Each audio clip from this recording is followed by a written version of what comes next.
I'm just going to continue. We were having a little pre-class discussion here. I do Merkaba all the time throughout my day. And I was saying earlier in response to this beautiful question, I used to do it only when I felt like embattled, like shields up, like get that Merkaba going. Now for me, it is like a natural part of my day. And sometimes I make it as much an artistic expression as my other more fluid dance movements. So it's not always like a hard-edged or militaristic or martial type of movement or experience. Sometimes it's in figure eights and sometimes it's very flowing. And I feel like that is the true expression of who and what I am. So yeah, so I'm always doing this Merkaba, and I have many different layers of it. We were talking about doing a tiny little one around the actual inner architecture of your brain, to a larger one that might just be the size of your head, to a bigger one that's the size of your body.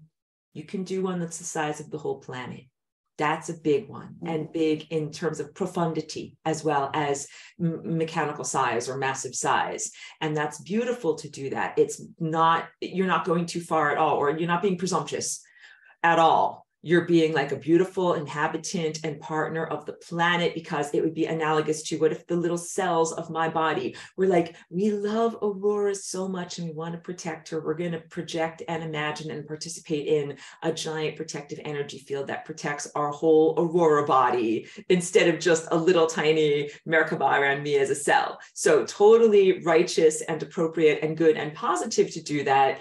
And that is definitely helping like the planetary ascension process and the planetary architecture. So I do it all the time, and I do it like artistically and fluidly. And I also definitely do it like refreshing it, and it has many different layers and levels depending upon what aspects of myself I feel like I want. I want to protect, but I also wanted to interrupt myself and say both protect and nourish. That's the whole idea of that energy field, energy shield.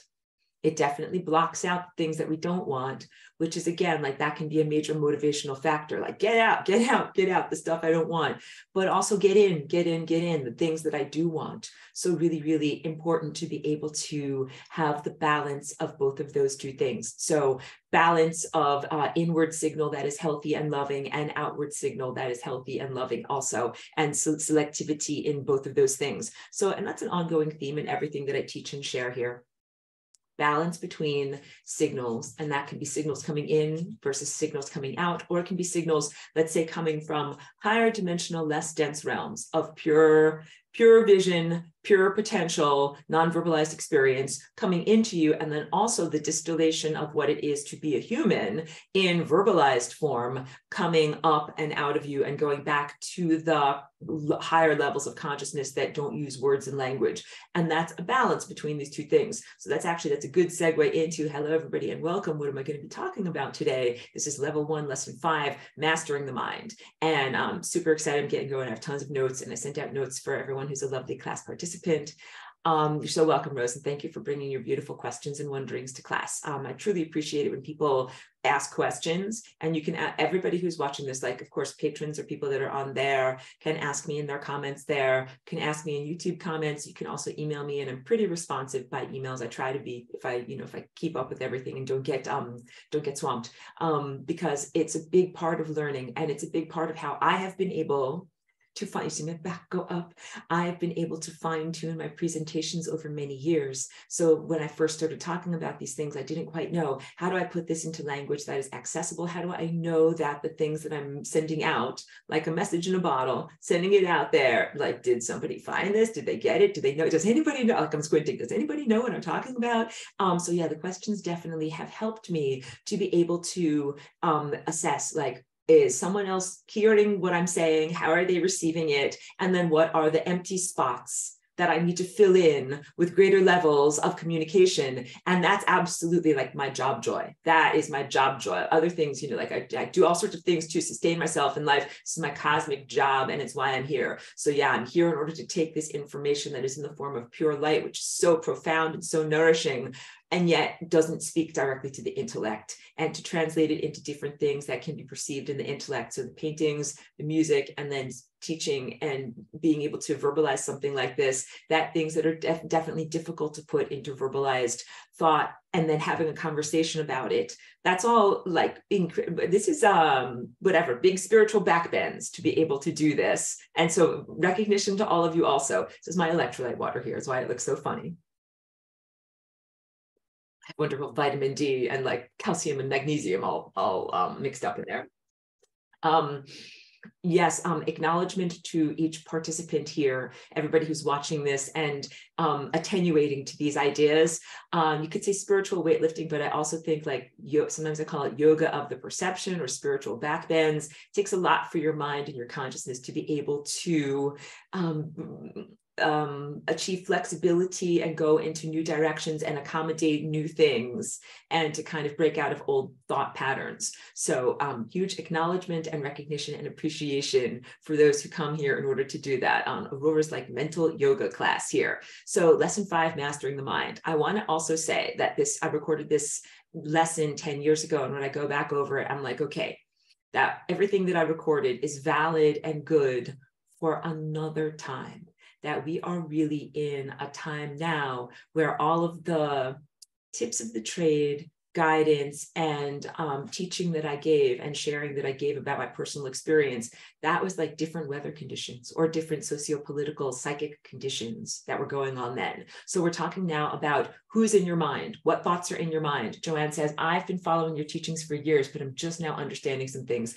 Thank you for that. So Joanne, thank you for being such an assiduous student and for being and applying yourself over so many years, because this is cumulative, because it is like painting, oil painting, that's the masterpiece of your life. Thank you for sticking with it. And then I'm interested, and maybe the whole class is always interested, if you want to share at any time, what are the things that were initially opaque or difficult to understand, and what are the things that have become more clear over time, because that might, like, again, one room schoolhouse, that might help other people that are just now coming upon this information that I recognize that it's a lot. Like when you look at one of these paintings, it's like, whoa, a lot. It's a lot of information all at once. And even me and my personal energy and my personal presentation, it's a lot all at once. So because I have to kind of be reminded of, like, some people might go into immediate overwhelm, or like it's too much, or how do you even comprehend this stuff? And the idea is making it into manageable segments, and then understanding each segment, and then at a certain point you kind of tie everything together. So I want to just offer endless encouragement to people that are new to all things flying rainbow lasagna. If you don't comprehend everything all at once, stick with it. And so for some people it takes many years to percolate. And I don't think I've told this story for a little while, but I have a lovely friend, I just haven't been in touch with them for many years, from back in Woodstock, and they used to come visit me in my studio. And this was before I did my class and I knew how to like be sensible in my presentation. And I used to just talk with them about all these different things, just like dump all sorts of ideas on them. And then finally I did that animation of the flying rainbow lasagna, kind of like jumping up and down and everything. And they said to me, Aurora, like, I've known you for 5 years, been talking about this incessantly. This is the first time that I actually comprehend what in the world you were talking about. So that was another thing that was like very illuminating to me. How, again, this is part of my journey here. How do I communicate something that feels like second nature to me, or that I'm very comfortable with, to people where this is completely new, completely otherworldly, completely something that you don't really have a metaphor to be able to grasp it with? How do I communicate that? How do I make it accessible? How do I make it like enzymes that have to unlock a nutrient in your body? So it helps me a lot when people tell me that. And so now sometimes instead of just talking about it, I show them the video and they're like, well, now I get it a lot more. So yeah, because video is worth a lot of the, effort of trying to talk. So a lot of the things that I was talking about 10 years ago in terms of mastering the mind were very like classic outfits, like something that never ever, whatever, beautiful dress that never goes out of style.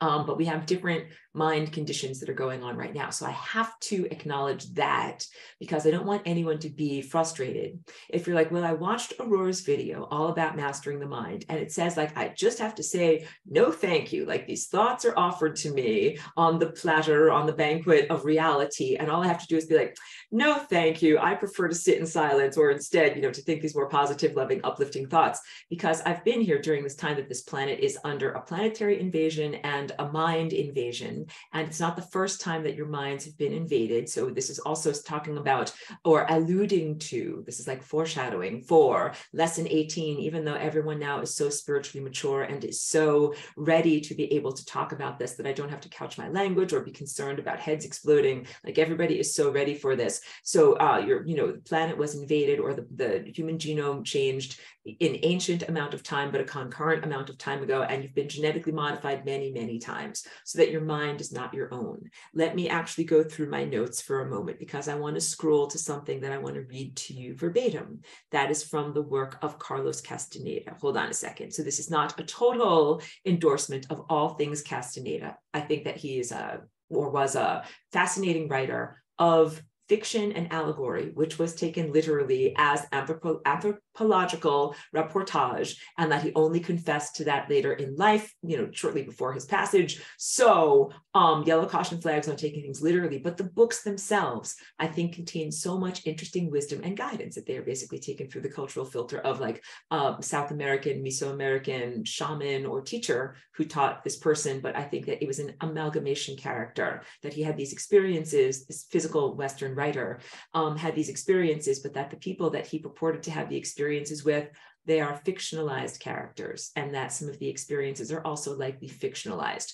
All of that goes out the window, though. Don't get stuck in literalisms, because that's not the meat and potatoes of what really matters. What really matters is he was sharing this deep wisdom from the traditions of like the Mexican or Central American curanderos or sorcerers, or whatever is a non-offensive word to use for them, users of magic or perceivers of the supernatural world. So this book, this comes from The Active Side of Infinity by Carlos Castaneda. Again, fascinating books to delve into, and a lot of people have them on their life list of books that made a difference in their journey. But the books were written in the 1970s. So there's cultural context of how many years ago they were written. And then also, please don't take them literally, but they are adventure stories of this person interacting with a shaman and all the things that they learned. And wait, I want to go like, ahem, as I read from what I've got here. This is in a conversation where the student in the books is named Carlos, and the teacher in the books is named Don Juan.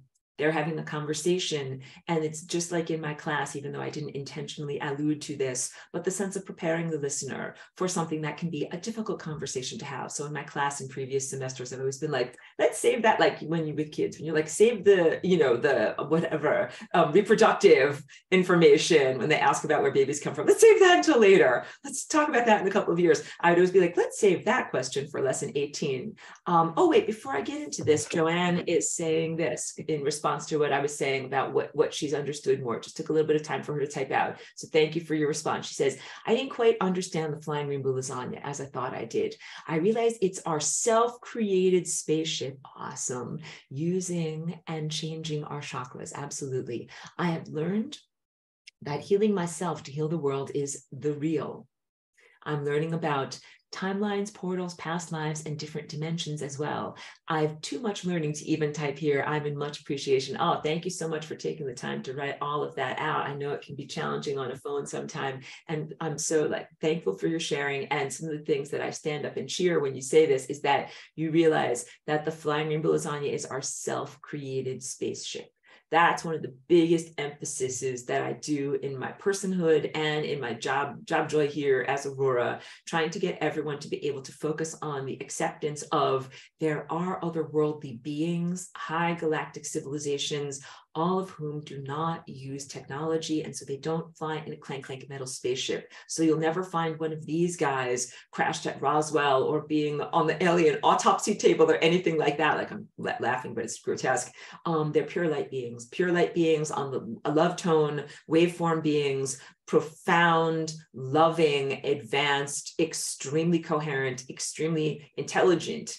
When I say coherent, I mean like things make sense, like their thought structures are divine, perfect, like everything that they say is poetry, everything that they think is divine harmony, everything that they are and that they embody is the pinnacle of divine perfection, and that they don't use technology in order to be able to either talk to you or go long distances, like travel across space-time. I'm talking about telepathy or space travel or requirement of resources. They would never be like, let's go, mine a comet and get some iron or some nickel or some dilithium crystals or whatever. They are not those types of civilizations. And that's, of course, that's my origin. I'm saying they, we, myself in my true form that is not here, even though this is, of course, an adopted true form. Who I am when I'm flying around as a waveform, I do not use technology. And no offense, like I'm not trying to look down on or condescend to you or anyone if you're using technology. I'm trying to set myself aside and express value system. Why not use technology? What is this all about? Why do I draw this distinction? Why is it so important? Because there is a wisdom that is achieved through the natural development of your own innate natural senses. That means that if you can do telepathy without augmentation or technology, you are prepared to do it. If you can do flying rainbow lasagna, dancing and oscillation and genetic maneuvers and calculations without augmentation of a technology, then you can and should do it. If you need a clank metal spaceship to jump off of the surface of your planet and fly somewhere else, you shouldn't do it. That's it. If you need a magical phone, like a brain phone, a telephone, like implanted in your brain or something like that, that you can use to telepathically phone up other people, but you can't do it just on the power of your own mind, you probably shouldn't do it. You probably should not be. You probably should not presume to be wise enough to know whom to call and what to say when you call them, because you might just be adding to confusion and diminishing the truthfulness signal that is the divine mind that is in the world by your own, egocentrism of saying like, I want to talk about things and I want to do stuff. Like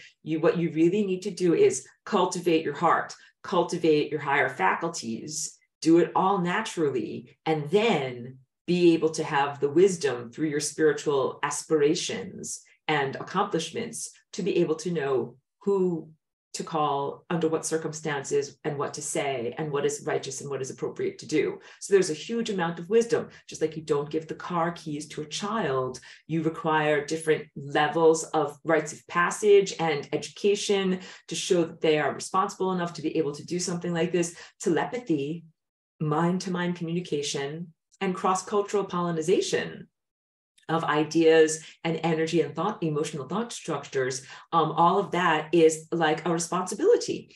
That's like you're driving your car, you're driving the cultural car, you're driving the car of time, you're affecting the time field, and you're supposed to do this all in beautiful harmonic concert. Like you're supposed to do it all, turn it up a little bit,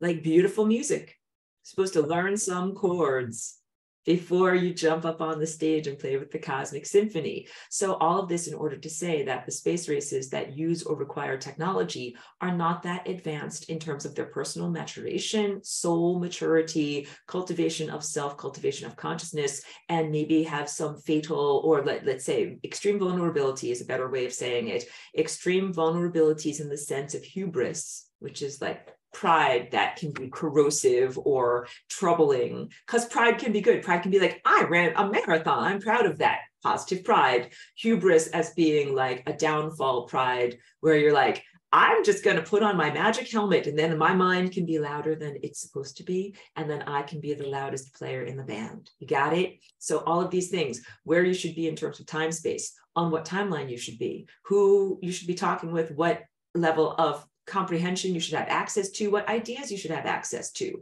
All of that is really dictated by a higher divine intelligence. And if you don't know what it is and tune into it, then you can make a mess of things and make things worse than they would have been if you had just like kept to yourself and then become more mature before reaching out and doing all these things. So you can be like, well, like, Heather, you're doing the flying rainbow lasagna. Like, I'm not saying you guys, but I sometimes anticipate the attitude coming up, be like, you're flying around and you're, making music with your mind and you're flying rainbow lasagna and you're teaching us about flying rainbow lasagna and you're having a big impact. And who are you to do this? And I'm like, I do this all naturally without technology. I'm all natural and I have been here for 20 years through a natural portal to do this job joy or perform this activity as a service for a higher dimensional level so that that energy can get in here. And so I'm doing it all in conjunction with cosmic law, and everything that I teach you guys is all about the value system that safeguards all of these things, which is to say,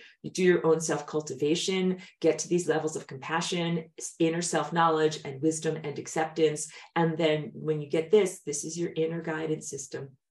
Inner guidance, that it is really your own innate divine connection that tells you what to play in the symphony of life and when to play. What I always use this as my little conductor. Tap, tap, tap. The conductor is telling you to wait, rest, hold your instruments, but don't play them yet. Then it will say, violins go, flutes go. So you wait for that inner prompting from the great conductor that comes in through here and comes in through here and tells you what to say and when to say it and under what circumstances and who are you having the conversation with and what is the purpose of all of this. And this relates to intergalactic civilization. And this relates to our present level of conversation here in terms of, you know, who is active in your mind and who's been active in humanity's mind, and has humanity's mind even been the human mind?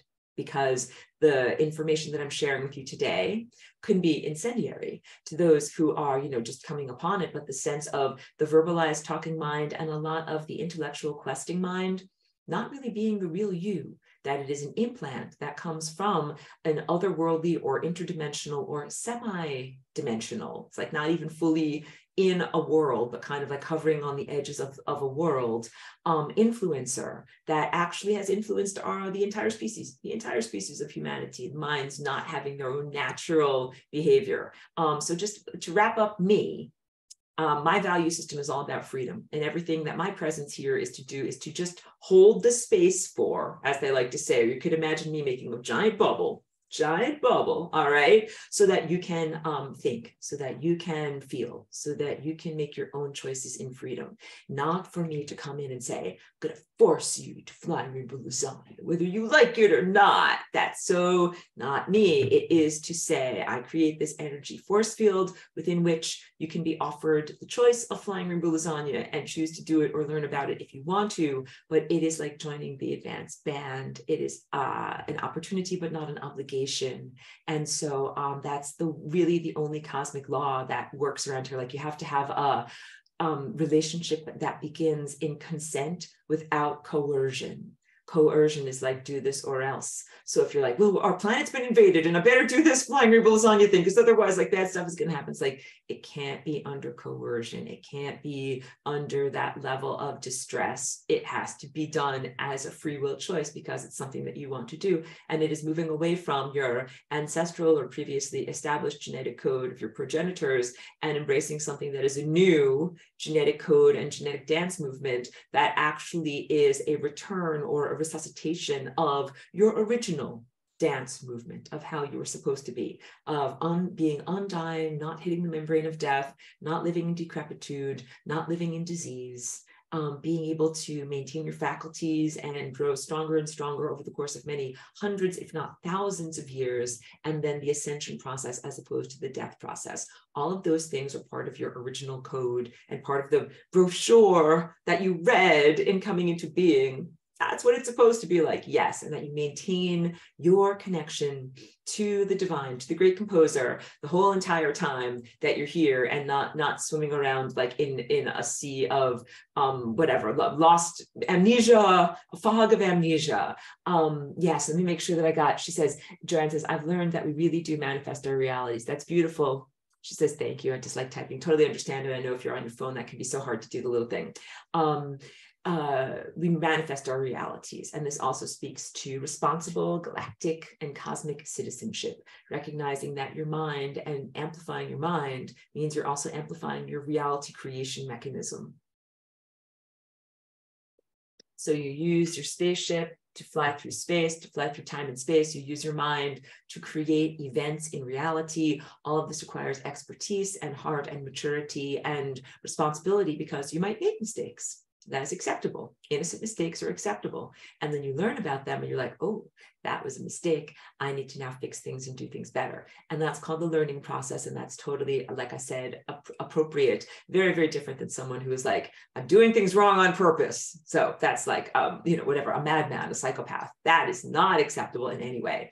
So rewinding.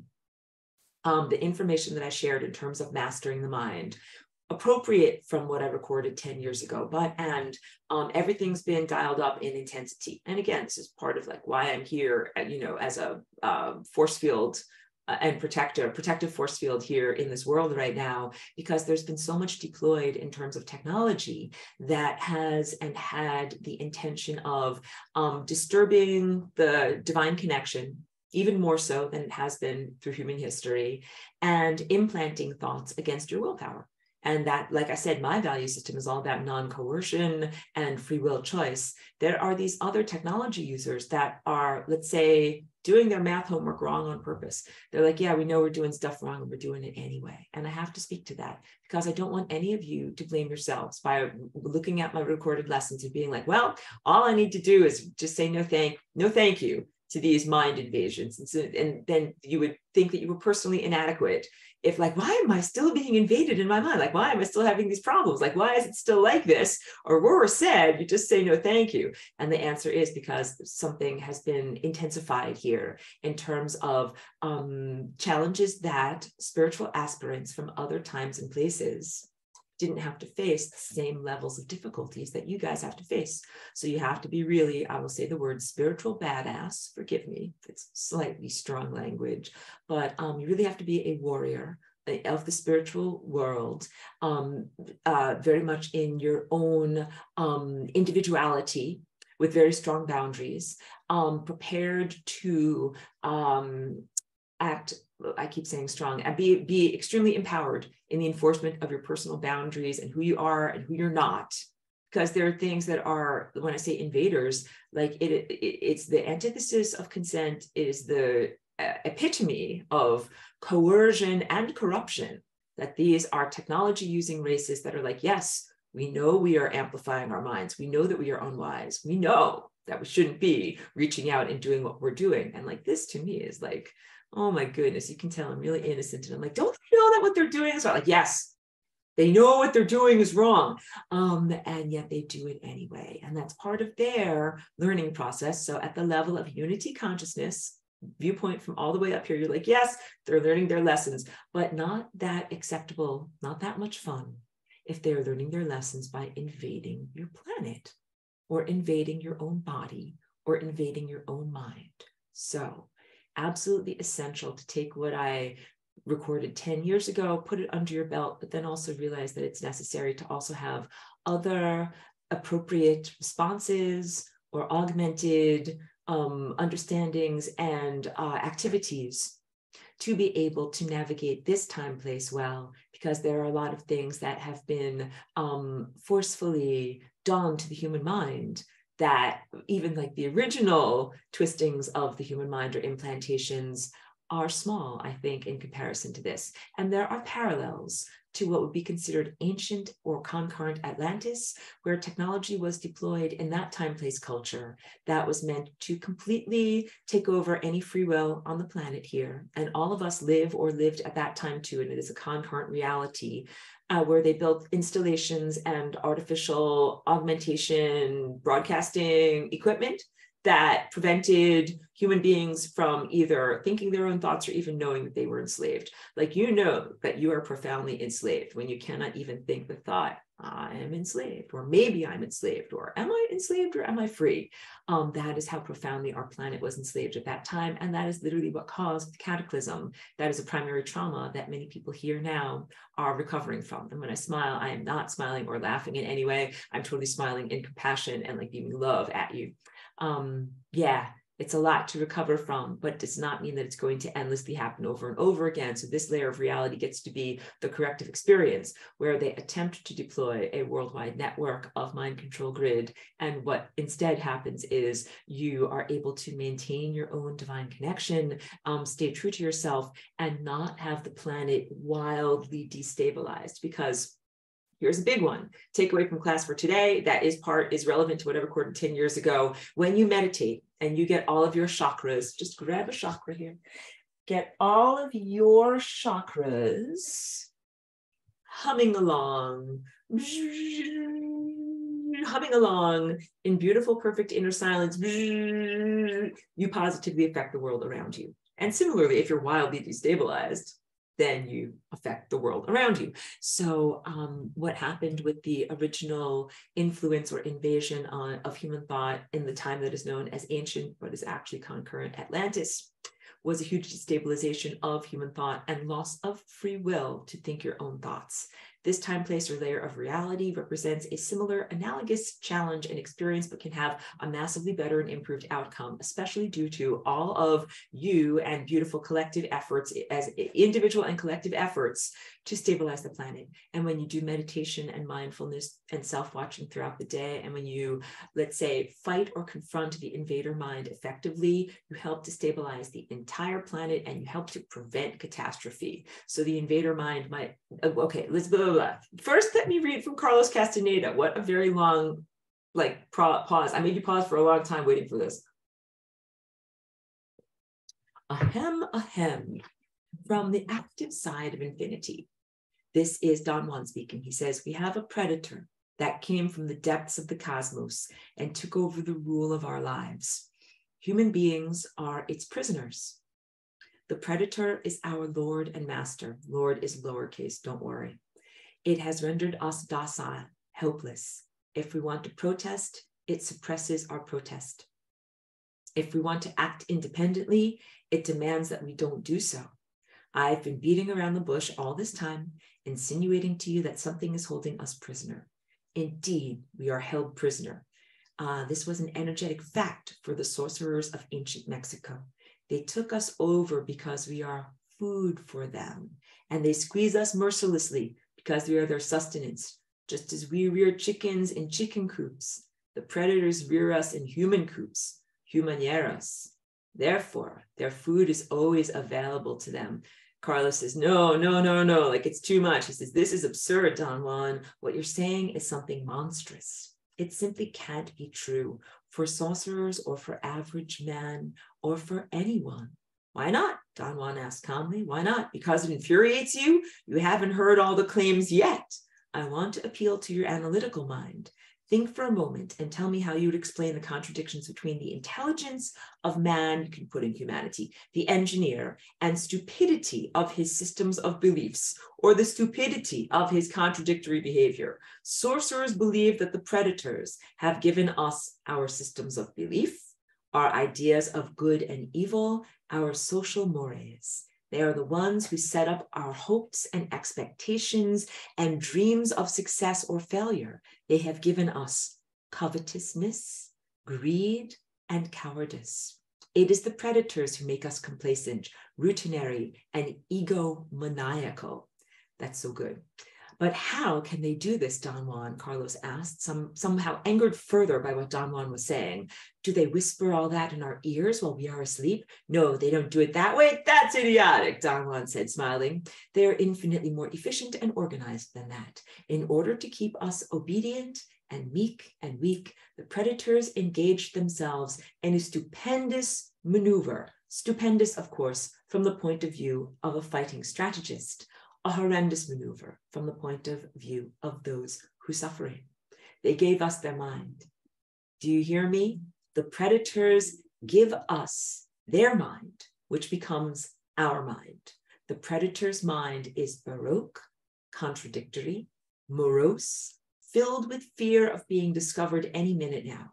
I know that even though you have never suffered hunger, you have food anxiety, which is none other than the anxiety of the predator who fears that any moment now, its maneuver is going to be uncovered and food is going to be denied. Through the mind, which after all is their mind, the predators inject into the lives of human beings whatever is convenient for them.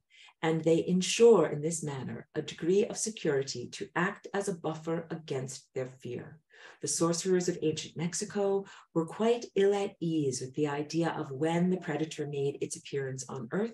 They reasoned that man must have been a complete being at one point with stupendous insights, feats of awareness that are mythological legends nowadays, and then everything seems to disappear. And we have now a sedated man. What I'm saying is that what we have against us is not a simple predator. It is very smart and organized. It follows a methodical system to render us useless. Man, the magical being that he is destined to be, is no longer magical. He's an average piece of meat. There are no more dreams for man, but the dreams of an animal who is raised to become a piece of meat. Trite, conventional, imbecilic. Really deep, dark stuff there. I know it's not like I feel like I'm story time reading a not very fun fairy tale to everyone that's here in the storybook class. So yeah, it's a bleak picture of what's going on. How do I usually describe all of this? And let me just drink a little something too. I usually describe all of this in more neutral language as your human OS or operating system is a hacked operating system. You did not come here with OS human. You actually came here with OS cosmos and OS God, right? And that's your little baby's fontanelle is open. You're under 1 year old. You don't have an ego yet. So that means you don't know your name or have an individuated sense of self or have a sense of a boundary of like me versus the world. You're still in that very connected state, still connected to God, the divine presence, still very connected to your environment without a distinction, still great porosity of boundaries, energy boundaries and personal boundaries. And this is why it can be so amazing, like to hold a little baby, like you really are holding this very like delicate, open, vulnerable thing that's also like so loving and so amazing and is attached to or a conduit of all of that cosmic universal love, but also like they're taking on a lot of stuff from you, like whatever you're feeling when you're holding that little baby, like there's a porosity of boundaries. They take on a lot of stuff from us. And then, of course, the human levels of human development, which is natural and normal, is to learn your name, learn your personal boundaries, which I hope everybody has. That's important. I want you to learn these and to be able to say, this is who I am and this is who I'm not. And I learned a lot of these lessons in chronological adulthood because I'm a walk-in. So I came into the body at age 27. So I had to learn my name, my personal boundaries, and basically how the distinction between myself and my personal energy field and where my body begins and ends, and what is the environment, what is the context, where's other people, and where do their energy fields begin and end. And this is, of course, like, self-development, effort of body cultivation, just like working out at the gym. You do it all the time. You work on boundaries all the time, where you're constantly, consistently realizing, this is the person that I truly am. These are the thoughts that I truly am. These are the thoughts and feelings that I'm truly not. So if I were to exemplify to you what is the basis of meditation beyond any types of techniques, and what are the techniques that are right for now or right for other times now, basically what you're doing is internalizing and identifying with only the true aspects of your true self. Remember the central core timeline and who you are as an ascended master and who you are as a pure love being, beaming love and being love. And then who you're not. And who you're not can sometimes be frivolity around the edges. Like, I'm not my dress and I'm not whatever, my purple, teacup that's over here. Those are material items. And I'm not just the fleeting thoughts of the moment. Those are all temporal. That means like, yeah, that's who I was at that moment, but that's not the eternal me. And then also some things, this is big, are not you. The active side of infinity over here. Stuff that's not you. And the stuff that's not you is the hacked human operating system. So verbalized language is a big part of making that distinction or boundary between self and other in the world. And again, I had to learn a lot of, I had to rewire my brain for verbalization because of this brain damage here. So yes, although I had some language skills, I had to pretty much rewire through neuroplasticity a lot of different of my language centers to be able to communicate effectively here. And our minds are different when we're not talking than when we are talking. That's the big takeaway, that our true mind of insight. Should I go to pictures? Should I bring up some pictures for us today? Your Christ eye of insight. And as soon as I said that, I'm like, well, wait, now I have to talk about Christ, because I'm actually incredibly excited and gratified to talk about Christ here today. Let me pull up a picture for us. And I'm sorry, I didn't have this prepared right before class.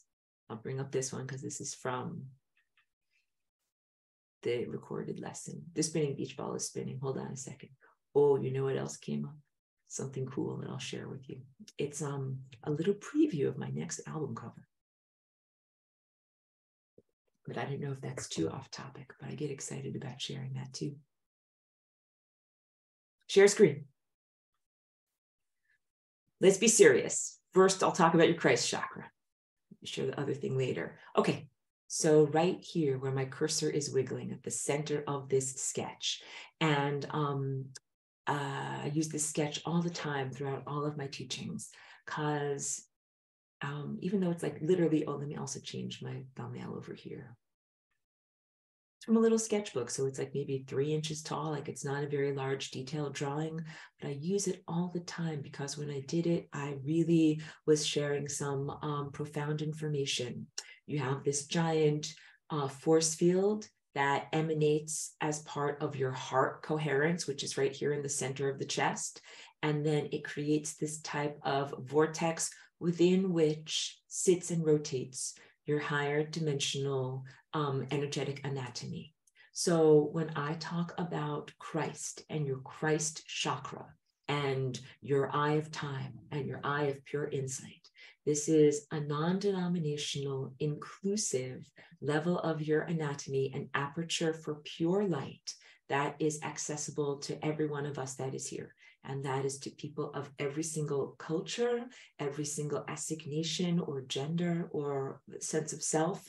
It is for everyone that this aperture that connects to light, like I said, is inclusive and is part of your connectivity to higher consciousness. And it's not just this aperture, because I'll show you, I'll go back to that picture again. It's also this. So the two of them work together, and I've been talking about this throughout the semester, and I really will emphasize it quite a lot. Partnership between your brow chakra and what is Christ consciousness, and this as your eyeball or your eye of time or your mind of pure insight, and the crown. Here, I'll put this right up here. The crown that tells you, look over here. Now look over here. Now look over here. Now look over here. This is an incredibly important partnership. You get a library card, and then a librarian tells you which books to check out. So yeah, I know I'm always reiterating my concept of what Christ is in order to make it clear for my videos, if anyone ever watches a video where they haven't watched the whole entire series or whatever, not to be tiresome for those of you who follow me all the time, like follow my videos in succession. You've already watched my other videos of the semester. So not to be tiresome for the lovely returning people, but always to reiterate for anyone that might find this information out of context. Yeah, an inclusive galactic level or cosmic consciousness, which is of course not in conflict with the wonderful respect for, embrace of, and celebration of the life of a teacher from 2000 years ago, whose name was Yeshua, but which has been anglicized or whatever into the name Jesus, who is Jesus Christ. And so in the recorded notes that I have in the recordings from 10 years ago, I talk about what is Christ, what are our chakras, what is it to be an avatar. So I should write this out for you, avatar, because now everybody knows it from a particular movie, but let's write it for you. Avatar comes from Sanskrit, avatar. And that means one who has come across waters. Avatars are embodiments of a god or a divine presence or a divine level of intelligence or viewpoint or a divine nature. And they're very similar to the original definition of what it was to be a hero in the sense of being a Greek hero. Greek heroes were understood or exemplified to be not just like a superhero now, we think of whatever, Superman or Spider-Man or someone like that, but they were considered to be a conduit for the gods, conduit for a divine presence to act through in the physicality, because of course divinity is ephemeral. It is not necessarily embodied. It is not necessarily in a body. So if you need someone to either slay a monster or, whatever, do something that is important in the world, then you get a conduit to do this. So in this case, when I talk about avatar, I'm talking about great spiritual teachers. And there have been many, and none of this disrespects the uniqueness of each of those who have been here. So let me just drink a little something. Although some are more well-known than others, and some are culturally more well-known than others. So right now I am in the United States. It is considered more of a Judeo-Christian culture that is here. and the comprehension and remembrance of the teacher who is known as Jesus Christ is very, very prevalent. However, if I were in India, the Hindu pantheon and the Hindu tradition and the teacher, divine embodiment avatar that is known as Krishna, Krisna, might be more culturally familiar. And there is not a better or a worse in all of this. So again, I'm a cultural outsider. I came here from another world where literally people that are in that world are Christ. Okay, let me drink a little something here. It is a network because Christ is like a multifaceted gem or a composite eye of like a beautiful butterfly or something like that. That is a viewpoint that is achieved from many, many, many individuals, all meshing together or coalescing into the most amazing, harmonic and complementary and reciprocally loving viewpoint. So although I know that Christianity on earth is rather fraught, that there are issues of judgment, rejection, as opposed to, because I'm really emphasizing them about the inclusive, non-denominational inclusive, as opposed to rejection either by saying like ad hominem, I just don't like your face, or there's something that you do behaviorally that means you're worthy of rejection.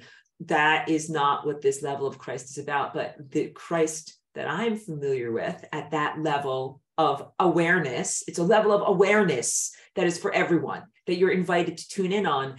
And also it takes a huge amount of self-cultivation. It's just like saying, yeah, there's this marathon that you can run, or the Ironman or something like that. Like, it's for everyone. And also you really have to cultivate yourself to an enormous degree to be able to do something like the Ironman. Ironman is a triathlon. Yeah. So one of these, whatever multifaceted sports events. Yeah, to become Christ or be on that level of awareness and of course connected through your crown to divinity is a huge accomplishment. And it is also not merely something that you aspire to for ego reasons, which is all that verbiage of why I was saying, don't use technology as a shortcut to be able to achieve levels of interconnectivity, telepathy, and mind-to-mind communication or influence over others before you are spiritually ready to do so, because you're getting into levels of profound personal responsibility in how you influence other people's lives. And if you don't have good wisdom, then you should not be influencing other people's lives. And that's the safeguards.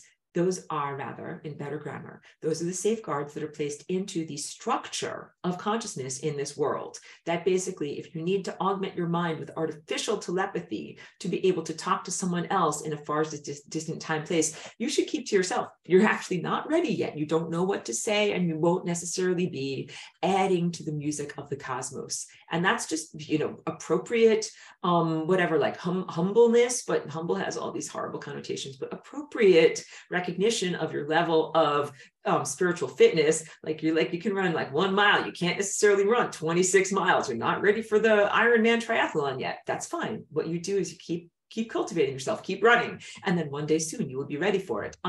That's what healthy, positive ego states do. They're like, not ready yet, gonna keep on trying, and then I'll get there one day. And unhealthy ego states are like this. How about I put on like magical roller skates, and my magical roller skates will help me to run 26 miles artificially augmented, even though I don't really have those endurance muscles prepared in my own body naturally. And you guys all know, like, that's not, you like had my shoulders go like this, like, that's not fair. You can't use magical roller skates in the triathlon. No, of course you can't. That's considered totally against the rules. So same thing with the way that the cosmos is structured. There are like energetic firewalls or protocols that are in effect in order to make certain that if, let's say, an organism is still going through learning about violence or learning about power abuse or going against people's basic freedoms or aspects of coercion, if you're still mired in that, if you're still at that level, learning those life lessons, you shouldn't be doing telepathy yet. There's a reason why it takes a huge amount of blazing love and compassion and love tone to be able to activate these other levels here, so that when you begin to speak and perceive with the higher dimensional galactic society, it is all based in love.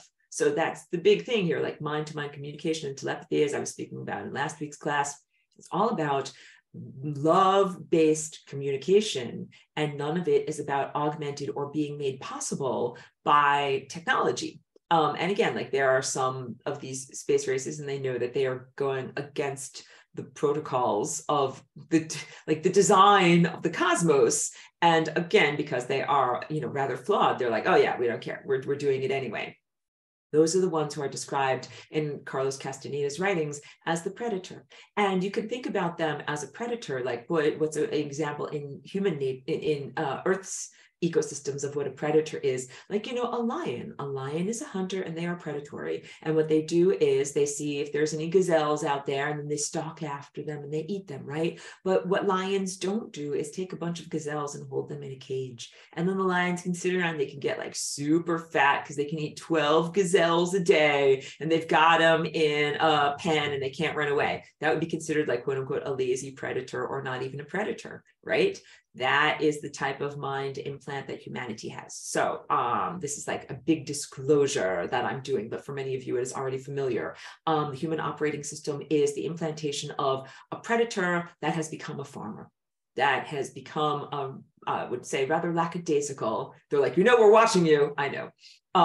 Rather lackadaisical predator that's not actually running around hunting, but is instead just easily encapsulating its prey and then making it possible to, like the book shares, squeeze you like delicacy for all of the exudations that it can take for its food. And I talk a lot in this class about how that is not usually love tone.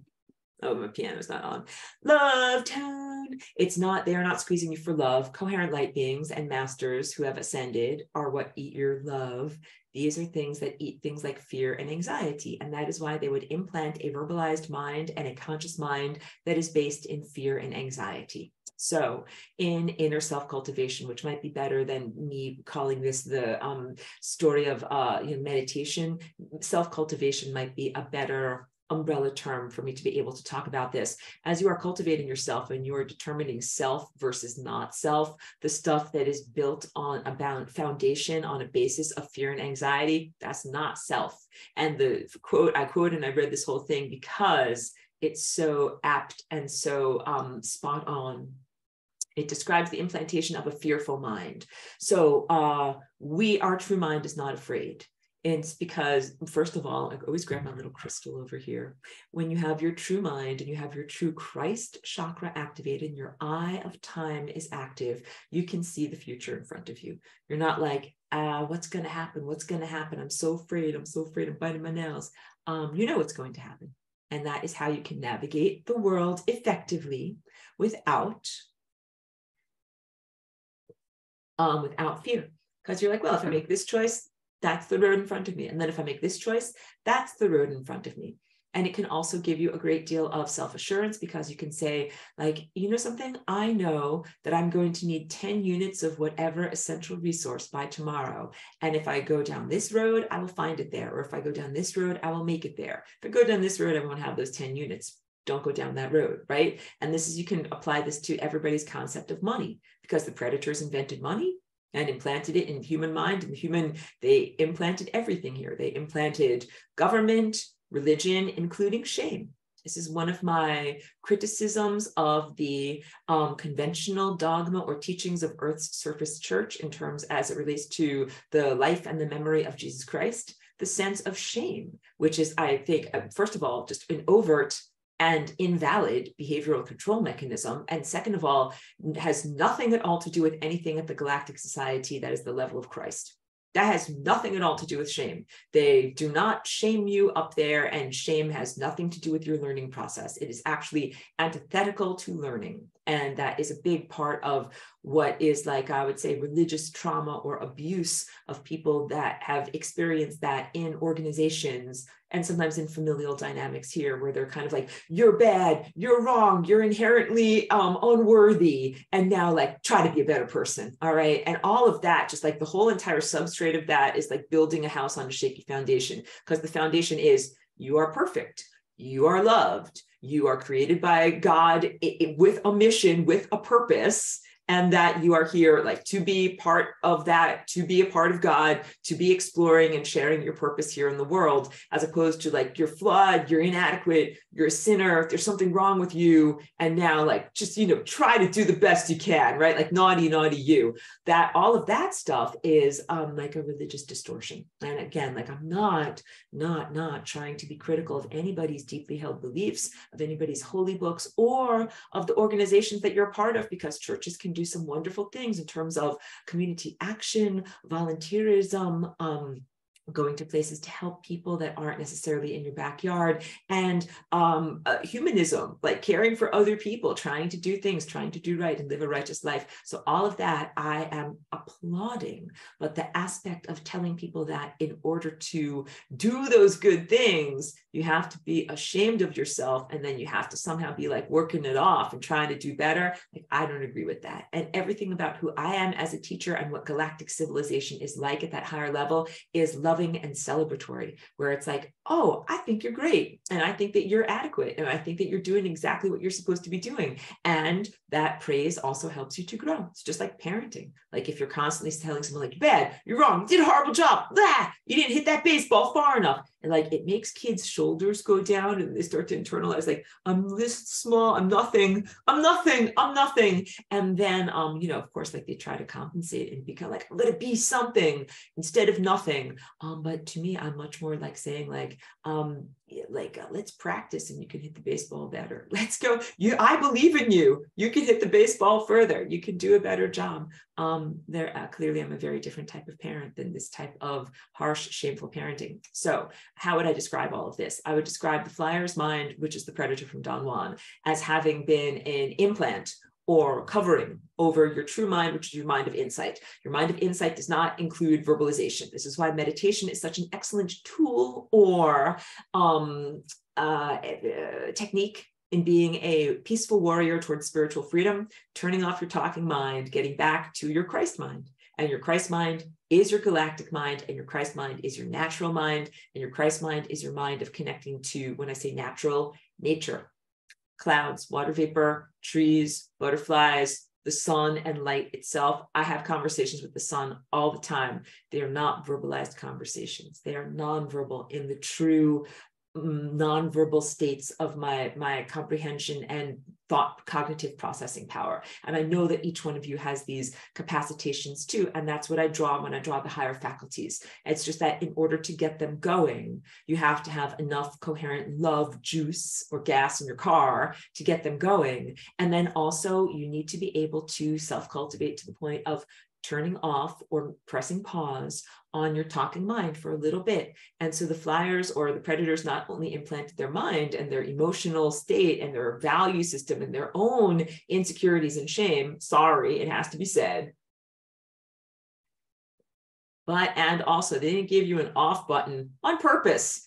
And like, you know, when they invented the iPod a long time ago, they're like, you can put all this music on there and here's how you press play. And it's like, okay, like, where's the stop button? It's like, there is no stop button. Like, what do you mean there's no stop button, right? There's a pause button, but not a stop button. But that was a big thing in terms of the design feature. I was like, that's pretty saucy, not putting a stop button on there. It's pretty much saying like, play music all the time and never stop.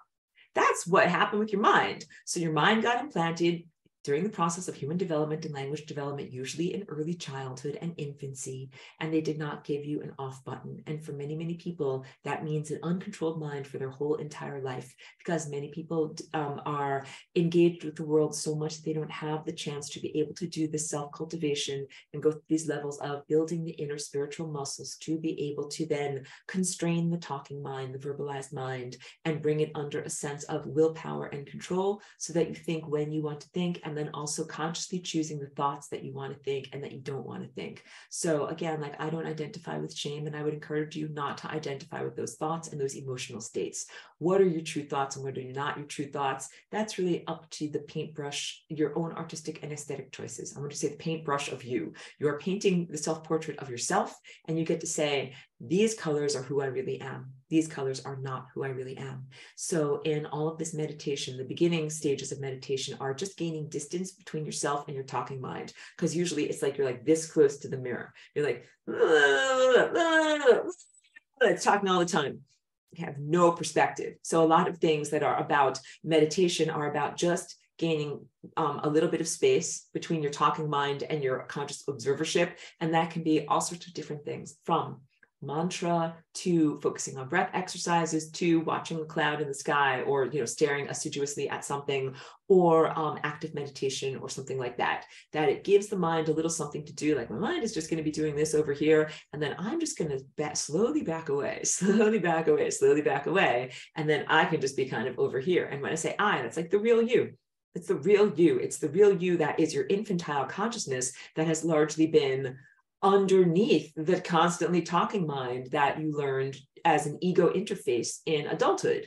And ego interface can be good, just like I'm wearing a dress, that can be good. It keeps me warm. And also it's way more socially appropriate than not wearing anything, which is a huge state of vulnerability. In the heavenly realms, you don't have to wear anything. You can be vulnerable because everybody there is cool. And I wrote a song that's called Everybody Here is Cool. And that's what that is supposed to be all about. And the feeling of being there, like, you can be totally relaxed and not worry about anything. And yeah, you don't have to hide aspects of yourself. And there is total love and acceptance. Not there yet. So please wear your clothing, be socially appropriate, and have appropriate boundaries, and have appropriate internal boundaries too. So this is big stuff. And like I said, it's like muscle building. You don't be like, okay, like I did my exercise once, I'm done with the rest of my life, never exercising again. Like, no, exercise and self-cultivation is something that you do every day to stay healthy and fit and maintain your muscle mass. Same thing with your spiritual exercises. So you self-cultivate every day in terms of consistently combing out the stuff that's not the real you and consistently identifying with. And you could think of it as like embracing it and bringing it into you, the stuff that really is the real you. And there's a lot of unhealthy stuff that goes on right now that I want to call out in New Age shadow work. Shadow work itself is valid. The way that many people are practicing it now is semi-valid or totally invalid, in that there are encouragements to just embrace everything as self. On the higher levels of dimensionality, everything is self. In a pristine system, everything is self. You're not yet on the highest levels of dimensionality, and you are in a flawed system. Everything is not you. You got it? You're walking through a landscape where not everything is food. Some things are poison. You're walking through a mind landscape, where not everything emanates from you and not everything is divine. Some stuff is not you and some stuff is not God. And that's a difficult philosophy for us to tangle through right now. You're like, wait a minute, Aurora, how could something not be God? I thought everything was God. And that's kind of that convenient spiritual bypassing, like, it's all God, like Genghis Khan and Hitler and, towers of skulls and, like all of these horrific nightmares of humanity. It's all God somehow. And I think that that is, again, spiritual bypassing and almost inappropriate to this level of spiritual abuse, because I think that it's really important to recognize in your own mind, there's stuff that doesn't belong, and there's also stuff in reality that doesn't belong in the mind of God. I think we've got to give God a lot of credit to be like, something, God, the infinite lover, God, the infinite goodness. Because again, the stuff that when I was talking about, what about religion and what about the misnomering Jesus Christ, and how the life of Christ in that situation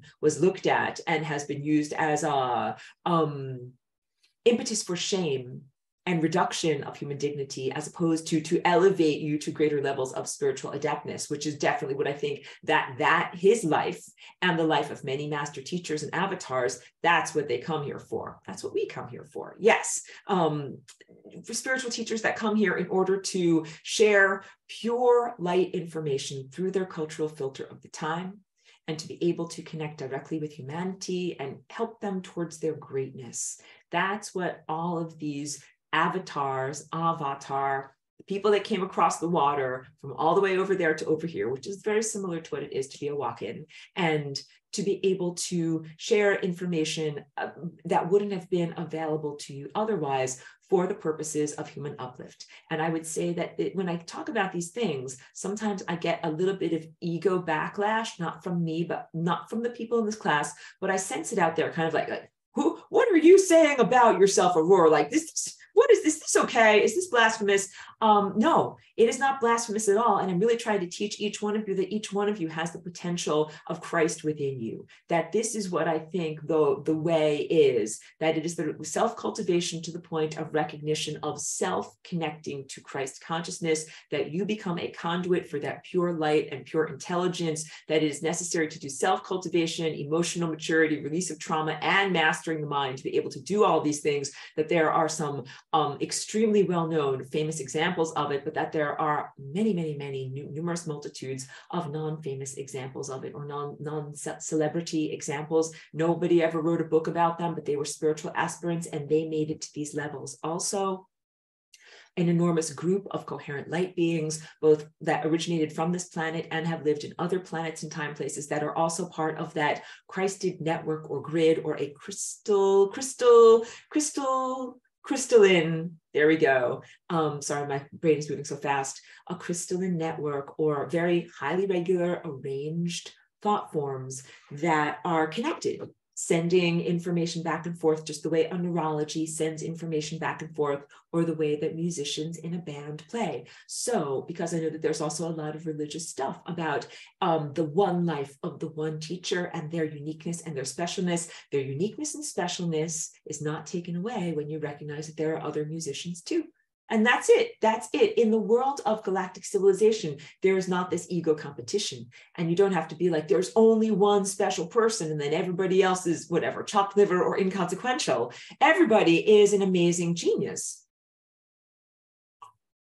And you celebrate every single person. Again, that's what it is to be an ascended master.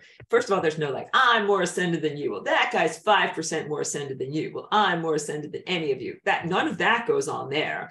Or like, I'm this much more ascended than you, but that guy's that much more ascended than you. Like none of that goes on. And then also you don't compare life stories and be like my life is better than your life. Or like, I went through more hardship, or I went through less hardship, or I did this, or I did that. Like none of that is that. All of that, like, I can't believe I have to talk about these things, but all of that would be considered quite non-humorously ridiculous at the higher levels that I'm used to coming from.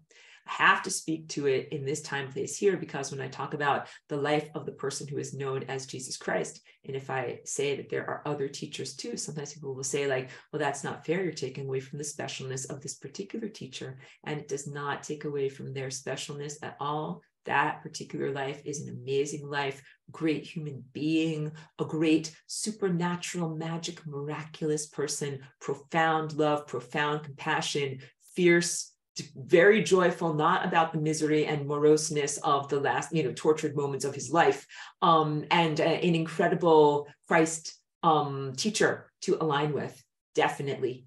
And also, please remember that there are other Christs who were in other time, places, other cultures, and have been interpreted through other cultural filters, one of which is named Krishna from the Hindu pantheon, one of which is named Daganamida from the Iroquois pantheon.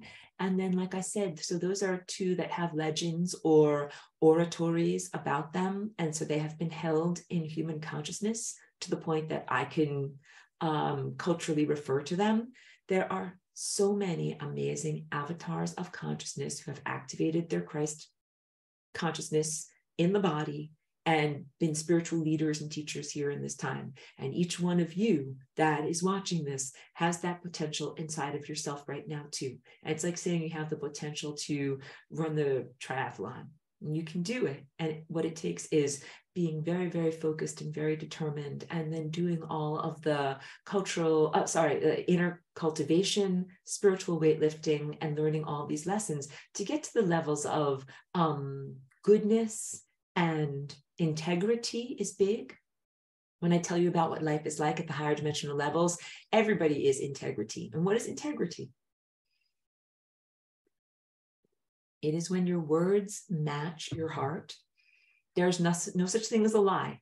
A lie is lack of integrity. And like, if I had a thing, I would break it. Like if you are made of lies, like you break like a twig, just breaks. That's it. But if you are made of integrity, if you're made of truthfulness, then you don't break. Like here's something that's made of crystal, right? It doesn't break. It doesn't break. It's very, very durable. The crystalline structure is like the diamond structure. It has an enormous amount of I want to say tensile strength, strength in the way that the molecules are formed together and the atomic bonds are formed together. When you become this diamond body, crystalline structure person body, you absolutely have an enormous amount of strength. And I mean, that's certainly exemplified in the life of the person that we know as Christ. Wait, let me mute everything. Sorry. Some people are at work, and so we might be hearing something in the background, but hello and welcome. It's so good to see you, Lucy. Long-term participant in this class. Crystalline nature means enormous amount of strength, and that part of that comes from self-cultivation, and then part of that comes from the different, you could call them spiritual trials or marathons that these great teachers run in our world, okay? So big takeaway from my class is that every single one of the chakras on your body represents an avatar of consciousness, avatar of an age. And if I go into, one of my chakra drawings, you've got 7 chakras. So you have these basic 7 layers of reality that I've spoken about this, where your chakras are made of coherent light, and it is self-aware, it's time itself, and that it is in partnership with you as an embodied creature that is a multicellular creature. This came from the class about organic versus inorganic life. Each one of these chakras represents you in various different alignments or vectors moving through time, like different life existences that you are having, and you're partitioned away from other parts of yourself, but it's all you. It's all you. And every single one of these chakras on your body represents an avatar of the age, including Jesus Christ, Krishna, Christs of all times. I've shown you that picture many, many times of the person with their, the image of the person with like almost a halo of other people radiating outward from their Christ chakra. That's what I'm talking about. Many different multiple aspects of you. They're coming from different vectors. Hadra's coming in, beautiful, long-term student. The connectivity of yourself with yourself. Okay. Chakras being avatars of the age. What are the various ages? So beginning with the red age. So that would be like the most outermost bubble or reality shell. And then within that, there is a dream that is the orange age, the yellow age, the green age, light blue age, all the way up to the indigo age. That is known as the age of Pisces, Piscean. And that's what we're coming out of from basically the past 2,000 years. Every single one of these ages or eons represents a level or a stage of both human, social, dynamic development, planetary, astrological development, and also personal development, as you are a microcosm of that larger thing. And each one, again, has an exemplification. And we are coming out of that age that is affiliated with the seeing of the brow chakra, heavy duality at that level, because it has not yet connected in the crown to unity consciousness. And we're entering over these past 20 years into the crown, which is known as the age of Aquarius. And you can sing that song, break out into song if you want to, guys. Coming into the age of Aquarius. And what are the features that we're coming into? We're coming into levels of unity consciousness and self-responsibility, where thought structure and behavior structure are guided by an inner guidance system. The antithesis of this is the age that we're coming out of at the brow level here. Age of Pisces is heavy on external authority figure. A mother, a father, teacher at school, university professor, pope, someone, a president, someone else telling you what to think and feel and do. That's what that age of development is about. So like, just like when I talk about, it's appropriate for you to have your ego development, and you will think and learn what your name is. Then later on, you will cultivate the stop button on your mind and be able to go into your more unified unity consciousness, galactic scale consciousness. That's all appropriate. It's appropriate to go through the level of social, cultural, and individual personal development, where at first, like, you listen to an external authority figure. Like, you should listen to your mom and dad, because they tell you, like, don't ride your bike off a cliff, don't burn your hand on the stove, like a lot of important stuff. then at a certain point, it's really essential for you to take responsibility for your own soul, your own trajectory through life, and to say, I listen to myself inside. So in the past, it might have been appropriate to be like, I listen to either a religious organization or a governmental organization that tells me what to do or what to think, gives me the 10 commandments or the laws of the land of what I am and am not allowed to do. And that is what guides me through life, makes me quote unquote a good person. But it's so essential to be able to say, something, as I'm going along in my inner development, I notice that there are some inner inconsistencies in these rules that are either from a church or an organization or a government. Some things don't make sense. I'm thinking more and growing and learning, and my perspective is expanding. I think that I have to reassess whether I believe in all of this or whether I believe in some of it or whether I believe in any of it. And then that is the entry into maturity and beginning to become a galactic citizen and taking your guidance from literally the divine presence, divine intelligence, God, coming inward into you and telling you what to do and guiding you throughout your whole entire life. And that's just a much more accurate GPS, God positioning system, than it is to read a book that is, or to listen to someone else that is in a room, or like on a stage telling you what to do or what you should or shouldn't do. And why is this? Because sometimes it might be right for you to whatever, like eat chocolate cake, and at other times not right to eat chocolate cake. Like you have to listen to your body. So before you're literally about to run a marathon, yes, you're going to need some carbs. That's a good time to eat your chocolate cake. But sitting around in pajamas, maybe not the right time for chocolate cake. You know what I'm talking about? Yes. So time and a place for all these different things and being guided well in terms of your personal development. This speaks to telepathy.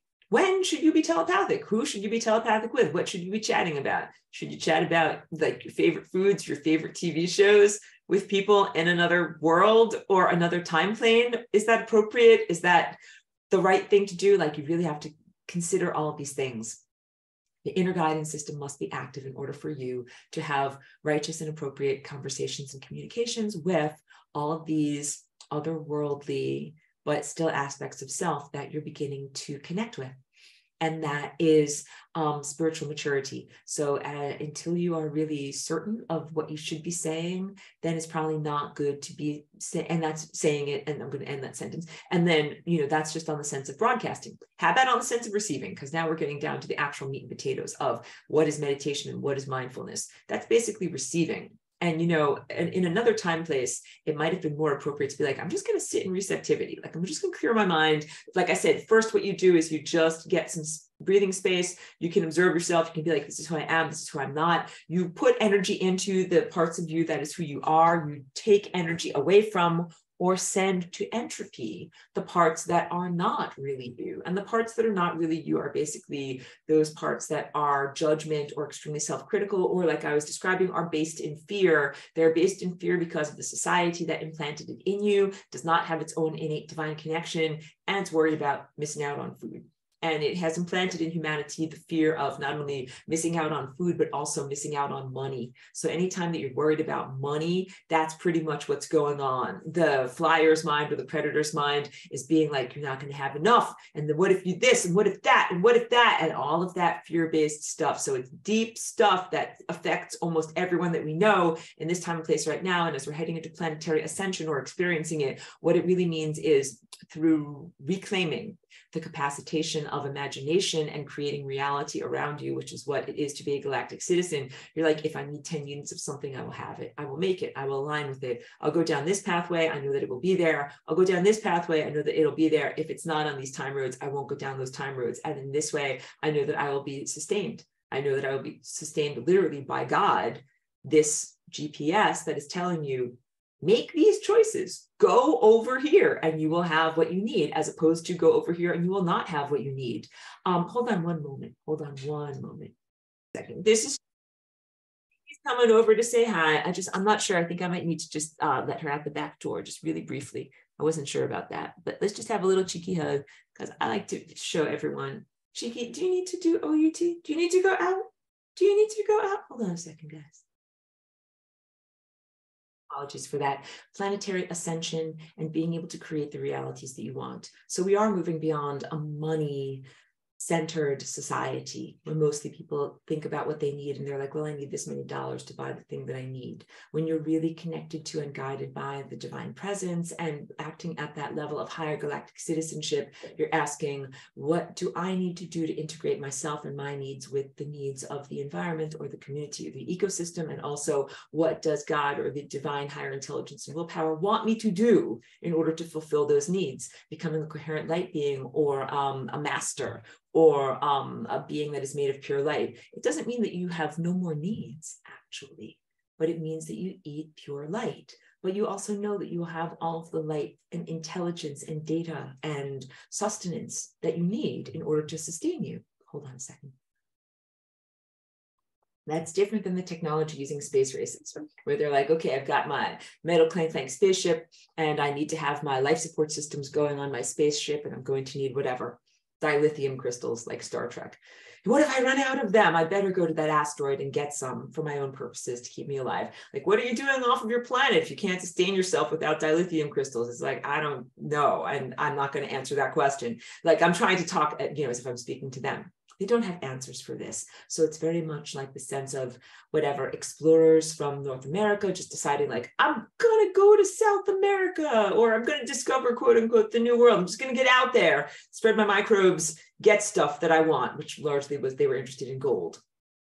These are all rather self-serving motivations, and the microbial invasion was devastating to the people in the worlds that they came to either take from or barter with. That's why you really have to watch out for where you're going before you're ready to actually go there. So they went to the New World and they had lots of microbes that people in Europe had already been in close contact with their domesticated animals, and they had already gotten cowpox and moderate immunity to smallpox. And they brought smallpox with them to the people that were not domestic animal keepers, and they didn't live close to their animals, and they didn't get cowpox, and they got devastated by smallpox. And that's because a bunch of guys said like, hey, like, I'm interested in finding some gold. Let's get out there and get it. Which is, I'm sorry, like, I don't mean to sound so flip or lighthearted about something that was genocide and a devastation to a particular genetic group of people in different worlds. We don't want that to be repeated.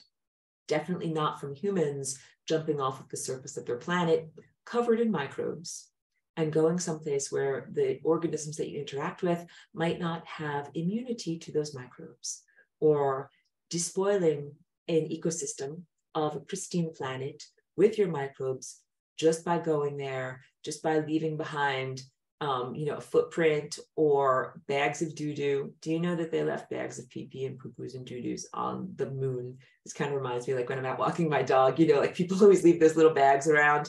Like they left that human waste up on the moon. And it's kind of like, okay, that wasn't there before humans went there, and now it's there. These are just really important things to think about that are when you, okay, so Aurora, how do experts do star travel? Experts do star travel not in a clank metal spaceship when you have learned how to eat light. And when you eat light, you travel on the starlight that is there, and not on dilithium crystals from like space rocks, or you don't leave behind physical solid waste. And you go as an energy impulse to the places where you're supposed to go, because the great conductor conducts you there, tells you it's time to play this music and go someplace. That is what my Aurora Collective does. The great conductor's like, time for you to go there. And we're like, hooray, time for us to go there. And to go there and do our music and do what we're supposed to do. And that is like the pristine, if everybody did that, it would be a pristine system and everything would be great. We're dealing with a world where there are technology using space races that don't do that. And they are interactive with humanity. They've been interactive with you for a very long amount of time. They implanted their mind in you. Meditation means getting distance from and being able to press pause or stop that implantation mind and be able to access your true mind, which is truly the mind of Christ. Got it. So busting through or clearing away the religious miasma, because it's a lot for your ego. I can kind of sense that. Be like, you're Christ. Yes, have that inside of you.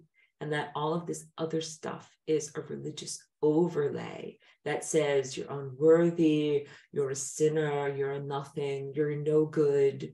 And then, you having to kind of jump through hoops to prove yourself and jump through hoops that you are worthy of these faculties, when really they're your birthright, or they're something that's like, held in the vault for you. It's your stuff. And that's really who and what we were and are and remain from ancient Atlantis, which is also what I have synonymous as like the true human experience. That's who each one of us truly is as humans. So when you claim that as your true human nature, you're like, something, this Christ is just a basic feature of who and what I am as an organism in existence, as opposed to something that is like an attainment of worthiness only by the special few. And then when you hear that you also come from a star culture, that everyone there has this level of attainment, then it's like saying like you have a healthy heart rate. It's like you have that to be alive. You have that. And that is certainly an attainment, and it certainly is amazing. And there's a lot of people that have that. That's a positive thing. That's like when I tell you, when you're in the library of the cosmos and you read the first page of the book and it says you are Christ. And some people just stop there and they're like, I'm Christ. And they like get out, in declaring all these things. They didn't read the second page of See Spot Run, which is turning the page in Storybook Hour. And every other organism is also Christ. And that is from the level of a unicellular organism to an insect, to a bird, to you, a giant whale, the planet, galaxies, light. It is an incredible complex architecture of consciousness. And that is something to be celebrated. And none of these consciousnesses are in conflict or competition with one another, which is something that, again, can be hard to imagine from this world of ego brutality, where so many people are in competition for basic resources or for a sense of being special, worthy, and being seen. So some of the best known Christs that we know about are very special and worthy and seen. The ones that were not written about or orated about are also special, worthy, and seen. And your own journey is also witnessed, special, important, unique, profound, good. You're wanted, you're desired, your contributions are desired in the cosmic symphony. And it wouldn't be the same symphony, and the music would not be the same without you and your unique song. So much of self-cultivation is getting up to those levels of profound, blazing love and compassion for yourself. As you're going through meditation and mindfulness exercises, you must cultivate unconditional love, the love tone, because you have to love who you are, and you also have to love or accept who you're not. So again, I speak to you on the platter of thoughts that are of judgment, thoughts that are of fear, thoughts that are of anxiety. Those are almost 100% implants from non-human, non-terrestrial sources. So they not only gave you their mind in the sense of giving you a pattern and a linguistic pattern, which is not natural to humanity, but what they also did was installed or created or held portals, back doors, side doors, just like hackers do, to be able to come into your mind even against your direct wishes. So that would be like saying if Microsoft created a software program, you put it in as your operating system, you're typing on your emails, which are private, but someone at the Microsoft company could come in through a backdoor, side door and be able to read your private emails.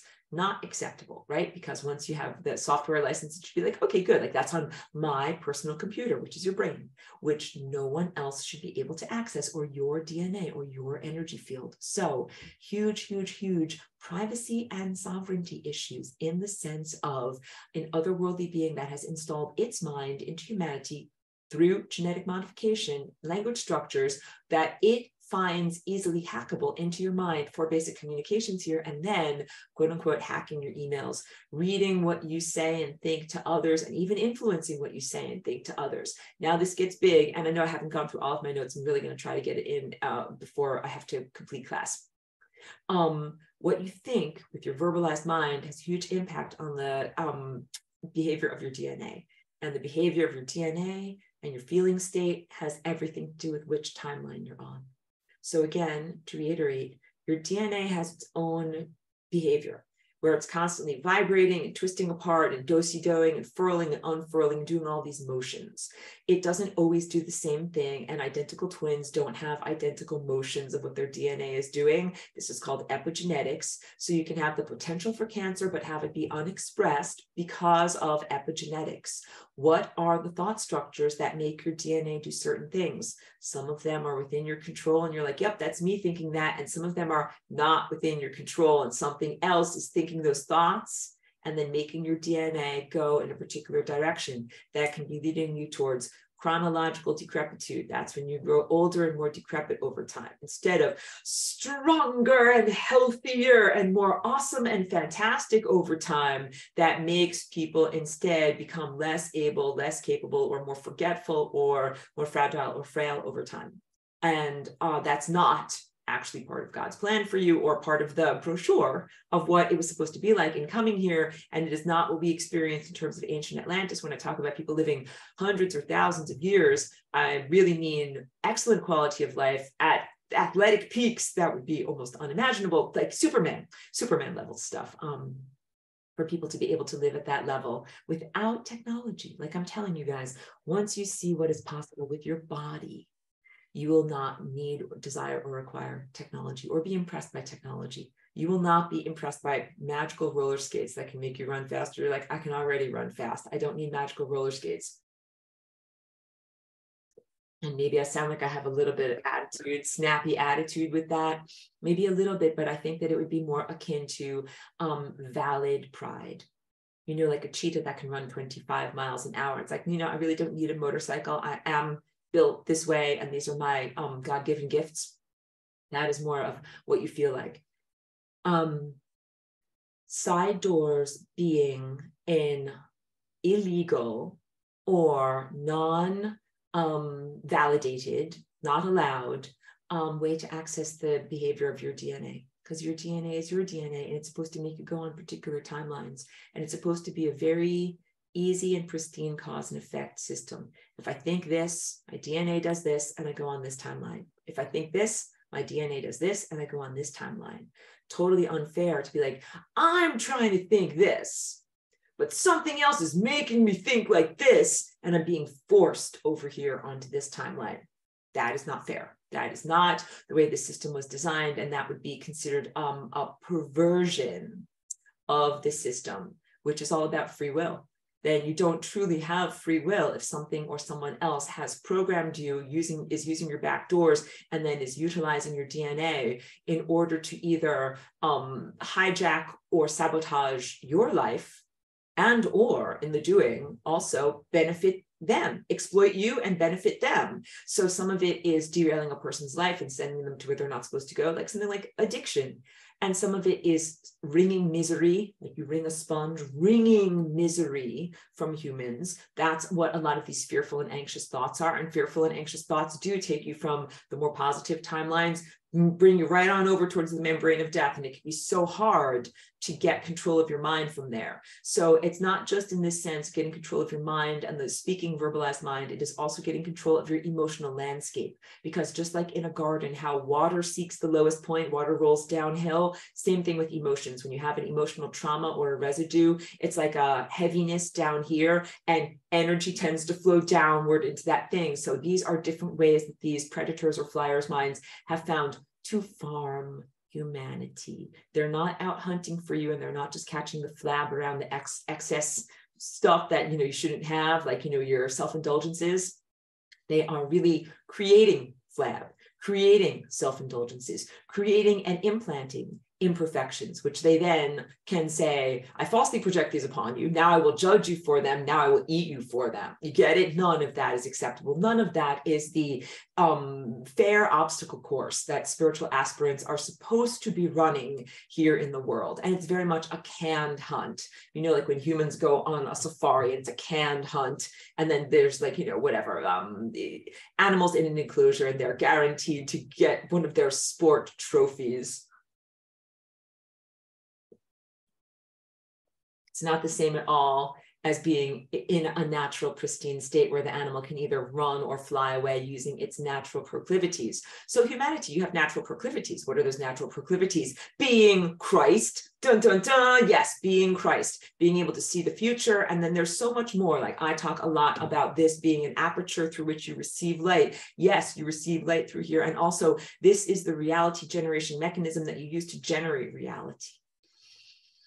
You're learning and receiving from the information and intelligence and data that you're ingesting, and you're also emitting and refracting or changing and bending and sending out that light. You're creating reality around you. These are both hugely powerful empowerments. Not only can you see and navigate where you want to go, and so clearly you could run away from or evade or avoid any invader, you can also generate reality in co-creative partnership with God, who is the conductor composer telling you what to do, because believe me, the conductor composer does not want a bunch of very bad musicians going around who refuse to play from the musical score. And they're also smashing their guitars on stage. I've spoken about this, and are generally causing havoc in the symphony as opposed to generating life. There was no death. These technology using guys came along and they literally have created death and created death generation, sustenance, architecture, and machinery and technology, some of which is verbalized human language. Meditation. What is meditation? At first, distancing self from thoughts, but the thoughts are still there. Then later, you gain more inner willpower and control over your willpower and over your mind, and you're able to actually make those thoughts be still. And then what you can also do in other greater levels of inner achievement is be able to access the subtleties inside of your own cognitive processes in that state of stillness, where you recognize you can think all sorts of things with profound clarity without having to put any of them into words, and then connectivity between your mind in that state and other minds in that state. And that can be yourself and a dog, yourself and a redwood tree, yourself and another embodied human, yourself and another embodied human from 20,000 years ago, or yourself in another dimension, or something that we wouldn't even call human, but which exists in another time, place, you know, but is still able to be communicative. And so again, just like being in a band, at first you practice your own chords and get your own sense of rhythm in your own instrument. Pardon me, my voice is a little sore today. Then, as you are confident in your own ability and your own instrumentation, you connect with the rest of the band. And this is literally what we're supposed to be doing. Pardon for going off camera. What we're supposed to be doing at this point in planetary ascension or planetary achievement. We're supposed to be creating this amazing, expansive neural network that involves all of us as individuated players in the band who are also connecting to each other and creating a larger cosmic symphony on the planet. And our planet is connecting to the sun star, the other healthy planets that are in our solar system, and many other stellar cultures in other time places.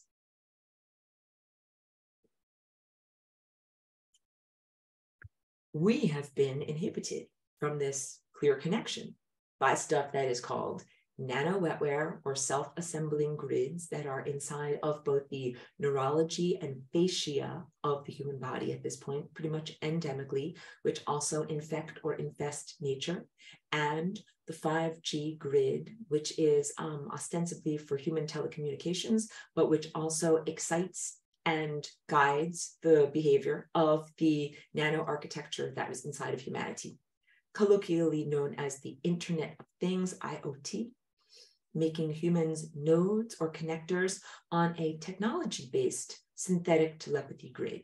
So what I recorded 10 years ago in terms of saying, if you're at a party and they offer you this, just simply politely decline. It's like kind of a little bit facile now, because it's not just that you're being offered stuff at a party. In large part, unhealthy indulgences in terms of thought structures and unhealthy, non-nourishing emotional structures on the platter of life are being like forced inside. Like they're forcing the cheesecake into your mouth. You're not really making a choice about how much, when, or how often you eat it. It's totally unfair, which is, again, runs completely perpendicular or antithetical to the sense of this being a place for self-cultivation and for aspirants to truly grow their spiritual muscles and have your spiritual muscles tested for the time when you are no longer just on one planet. When you go on many different places, you have to have a lot of coherence. You have to have a lot of cohesion. You do have to stick together. Like keep it together, guys. You have to keep it together. But none of these tests are fair. I'm sorry to tell you that. And that's not me laughing like an idiot. That's me laughing in solidarity with you. Like, none of this stuff is fair. But it can be very heartening to have me here telling you, like, yeah, a lot of this, you're under mind assault. And a lot of what is happening to you is not fair or not according to the divine plan. And we can have all sorts of talks about how it has gone awry, or who is responsible. What I really would like to do is empower you to your response. You can look to the root causes of it, but I also really want to empower you. So first of all, yes, there are many things that you can do in response to this. One of the first things that you can do is the recognition that the initial mind that is used to identify with is not the real you. So that's your temporal mind, and it is directly related to your temporal ego. Your name, self-description within human cultural milieu, and many other things that are only about temporary nature that is submerged in time. But there is a galactic, universal, cosmic level of yourself that many people call your higher self, but it's a part of you. It's not just like, whatever. It's not able to be amputated or cut off from you. It's an innate part of you that you are perhaps becoming aware of again, or reconnecting to. And that's what meditation genuinely is. It is a meeting or a re-recognizing of aspects of self that are nonverbal. Have you ever had a great insight in a dream or while under the influence of a drug, and when you tried to put it into words, the insight either evaporated away or became nonsensical?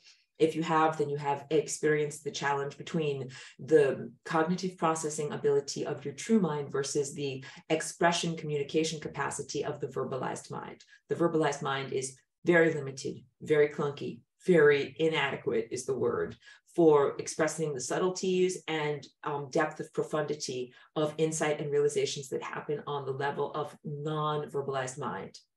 Non-verbalized mind is how we truly communicate. So I wrote this song, This Is How We Talk in Heaven. It is non-verbalized. Phonetic sound packets are not used as symbol structures. Impulses that are direct impulses are sent to one another. And I talked about this in the class about telepathy. True telepathy takes place as like an impulse structure that is sent out to you, that is then clothed or unclothed with words according to your own cultural filters. But it's the impulse that really matters. And that's the impulse that is generated through real heart coherence. All of this is really different than pushing buttons, which is what synthetic telepathy is. Through the nano-wetware architecture, it is possible for human beings' brain buttons to be pushed. Not a pleasant thing. It's not fair at all. Someone else can have like the Nintendo stick or whatever, the button pusher, and they're going to stimulate cat, dog, whatever, store, park, wherever, whatever the basic vocabulary words that are in your mind. But none of that is about actual connectivity and talking to you with your heart. None of that is about real communication. And real communication is so intimate and so magical. It is on the level of like intimate lovemaking. That's why, again, it is a maturity process to get to the point of being able to know like who is an appropriate partner. Just like sexual intimacy, it is essential to choose appropriate partners and to direct your attentions and affections to the right people.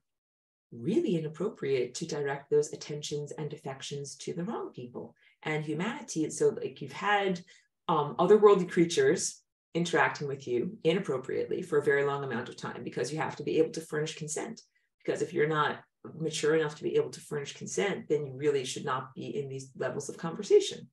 But that some of these galactic level beings that use technology are not respectful of that. So that is distressing to me as a mature, responsible galactic citizen. I'm like, they shouldn't even be talking with those guys down there. Like, they should not even be talking with those guys down there. Those guys down there should have a chance to develop first and even furnish consent before this happens. So now you recognize that what's going on your planet is not consensual, it is planetary invasion, and it is a violation of your boundaries. So we come here, learn who I am, who I'm not, and what is and is not allowed to happen. And this usually happens on the playground. Like a boy pushes you and you're like, stop it, I don't like it, or whatever. A girl pulls your hair and says, stop it, I don't like it. These are establishing personal boundaries. And the other child should obviously listen. This is very much at play in the levels of consciousness that are going on in our world right now of braids are being pulled, children are being pushed down by bullies on the consciousness playground. And it is up to us to exert those boundaries and say, no, this is not allowed behaviorally, this is not allowed.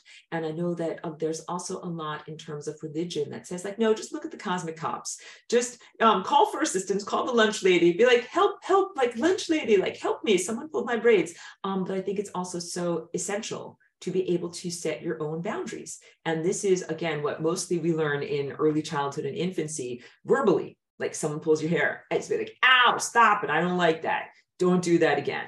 And then they should listen. And then, of course, if they don't listen, you escalate, call the authority figures. But this whole sense of like being a martyr and allowing violations of your personal boundaries, and that somehow makes you a good person, I do not agree with. I agree with the assertion that you must be a mature and responsible and responsive galactic citizen, and that means setting your personal boundaries. If something comes into your planet against the planetary collective will, into your mind against your will, coerces you in any way, or if you see it happening to others, it is not acceptable. Again, if I were on childhood's playground and I saw someone else's hair getting pulled, I would march right up and I would say, you stop that right now, you're not allowed to do that. And that's what it is to be a responsible and responsive galactic citizen. And so again, this runs counter to the sense of like, but wait, am I not supposed to just be at the level of unconditional love and be like, oh, like I know braids are being pulled, but everything is fine. Are you supposed to be at this level? That's a good level to be at, but it's not the end of the journey. This level of acceptance and being super loving is necessary for this level of empowerment and becoming actualized as a mature citizen, where you're like, I see and accept that this stuff is happening. I see and accept that suffering is being caused. I see and accept that I have a desire to change and help and mitigate the situation. My inner guidance tells me what to do. And the inner guidance is very different than an externalized organization. So it's not the same as a culturally, I want to say contrived or created book of rules that says, in this circumstance, do this, in this circumstance, do that, because it's never a one size fits all life. Sometimes you eat chocolate cake, sometimes you do not eat chocolate cake. It all depends. And this has to do with how forceful are you allowed to be in the exertion of your boundaries? Are you allowed to be violent? Is God allowed to be violent? Is Christ allowed to be violent? These are all big questions that run counter to a lot of religious doctrine and cultural presumptions here. But you are absolutely allowed to protect your boundaries, exert your boundaries, and even protect the innocent.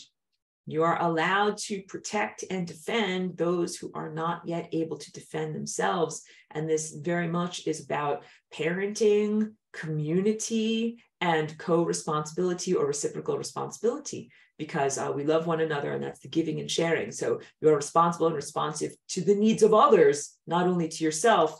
Being only responsive to the needs of yourself would be considered service to self or reptilian, the sense of a very, very limited level of maturity, not yet fully integrated, where you're like, nope, I'm only doing what's good. I'm looking out for number one. Remember that one when I'm talking about like a unicellular organism, the tough guy, I'm only looking out for number one. And I don't care if anybody else gets pushed down on the playground. I ain't helping you.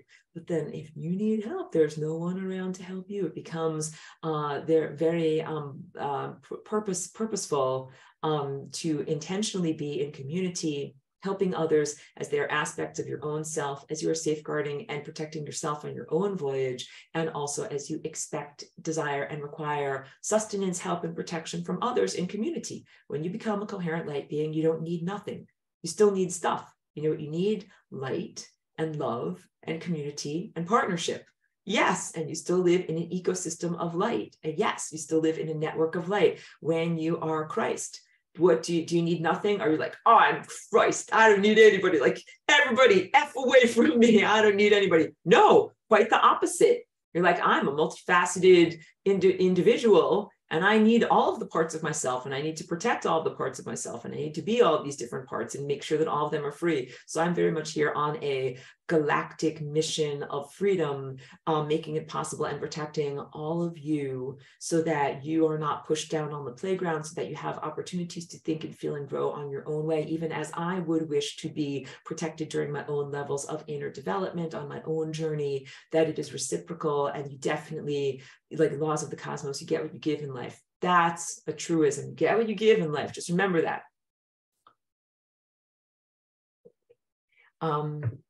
Meditation and mindfulness as ways of being able to unhack your hacked operating system.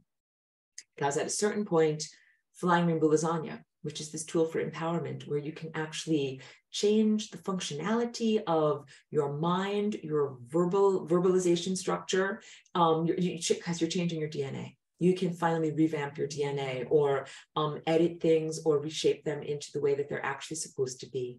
And that's an empowerment tool. So all the things that I'm telling, I'm like, here's flying rainbow lasagna. This is this technique. This is this thing that you can do. What do you want to do with it? That is up to you in your own individual life.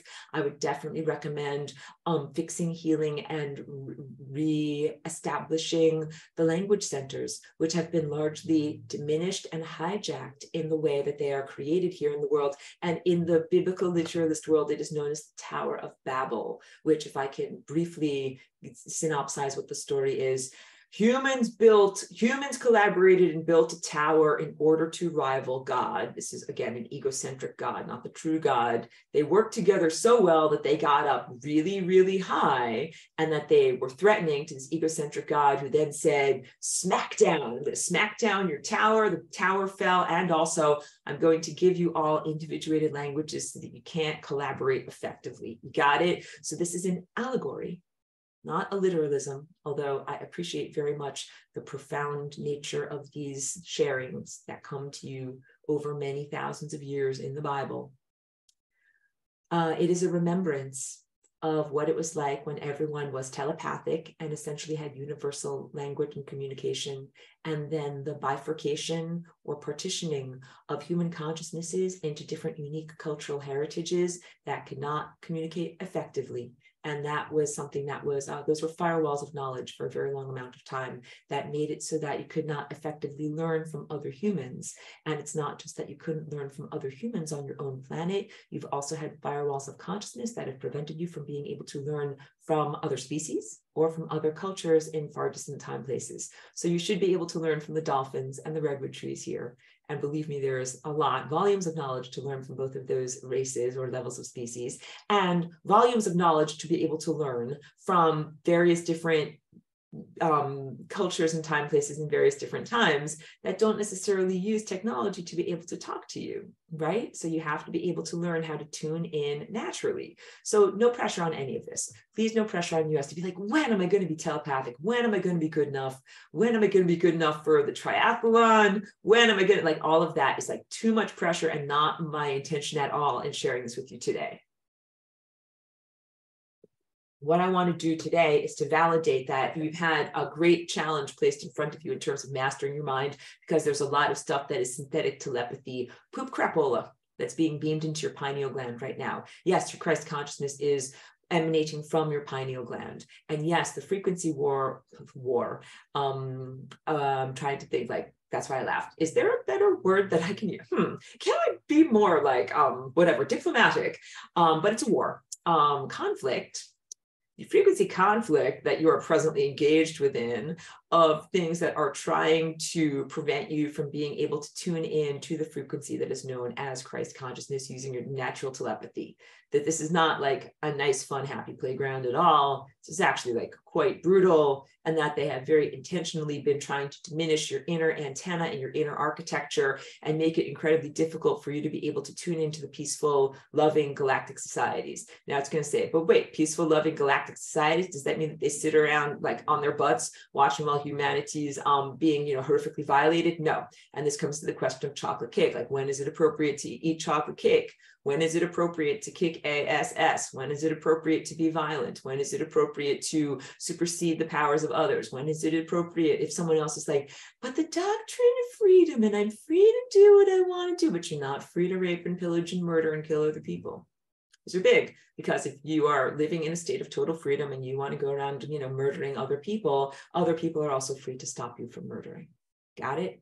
It's chocolate cake. Yes. It is appropriate to intervene. Yes. So the levels of love and acceptance are, everything's great. Everything's great. But also, I'm seeing with my mind's eye, everything is not great. I accept that everything's not great, and I accept that I have an internal motivational factor to do something about it.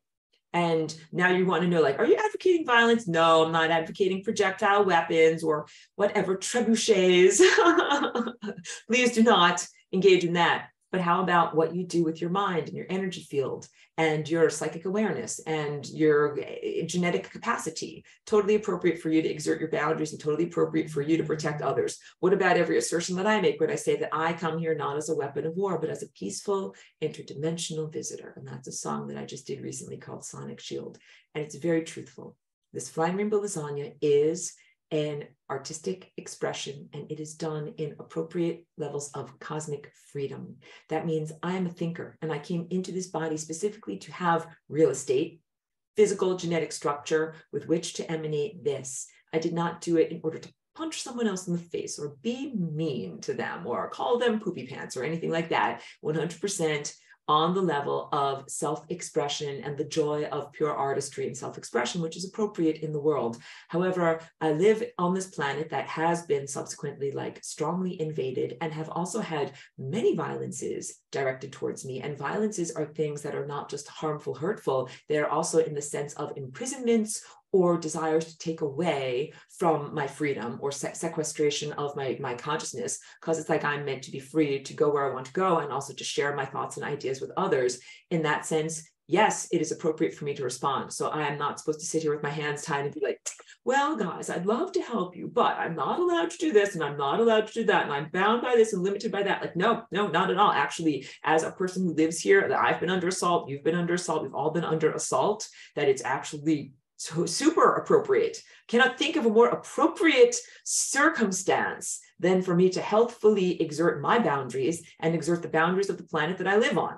So no, I am not incapacitated by some beholdenness, I don't know if that's a word, to a cosmic law structure that somehow is meant to disempower me. Cosmic law is not meant to disempower you. It is meant to empower you. And cosmic law has nothing at all to do with the vagaries of court decisions that you know of in this time and place where someone can be either bribed or encouraged or disencouraged or something like that. It is 100% like the laws of physics. That's it.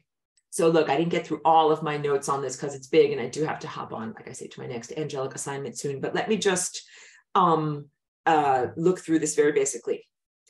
Saving money by using your unconditional love. It means that you're not going into judgment and not being destabilized into emotional perturbation, so that you can take that money of unconditional love and make it go up to here. And up here, you can actually gain the wisdom and insight to know what to do. So this is a journey where at first you're cultivating just meditation and mindfulness, just unconditional love. That's perfect and good. This is the prerequisite for being able to then matriculate to these higher levels of learning and knowing. This is like becoming potty trained. When you need to go to school, you're like, yeah, you're going to have to not have a diaper anymore. And you're going to have to be able to be well socialized and do all these things just as a basic requirement to learn your ABCs and 1, 2, 3s. So unconditional love is a basic requirement. And it is also basic self-body maintenance, where you're doing this all the time throughout your adult life, practicing unconditional love. And that gives you the energy to then be able to go into these higher levels of insight and capacitation and empowerment. And that's part of what the maturation process is for us right now. And also it is a remembrance,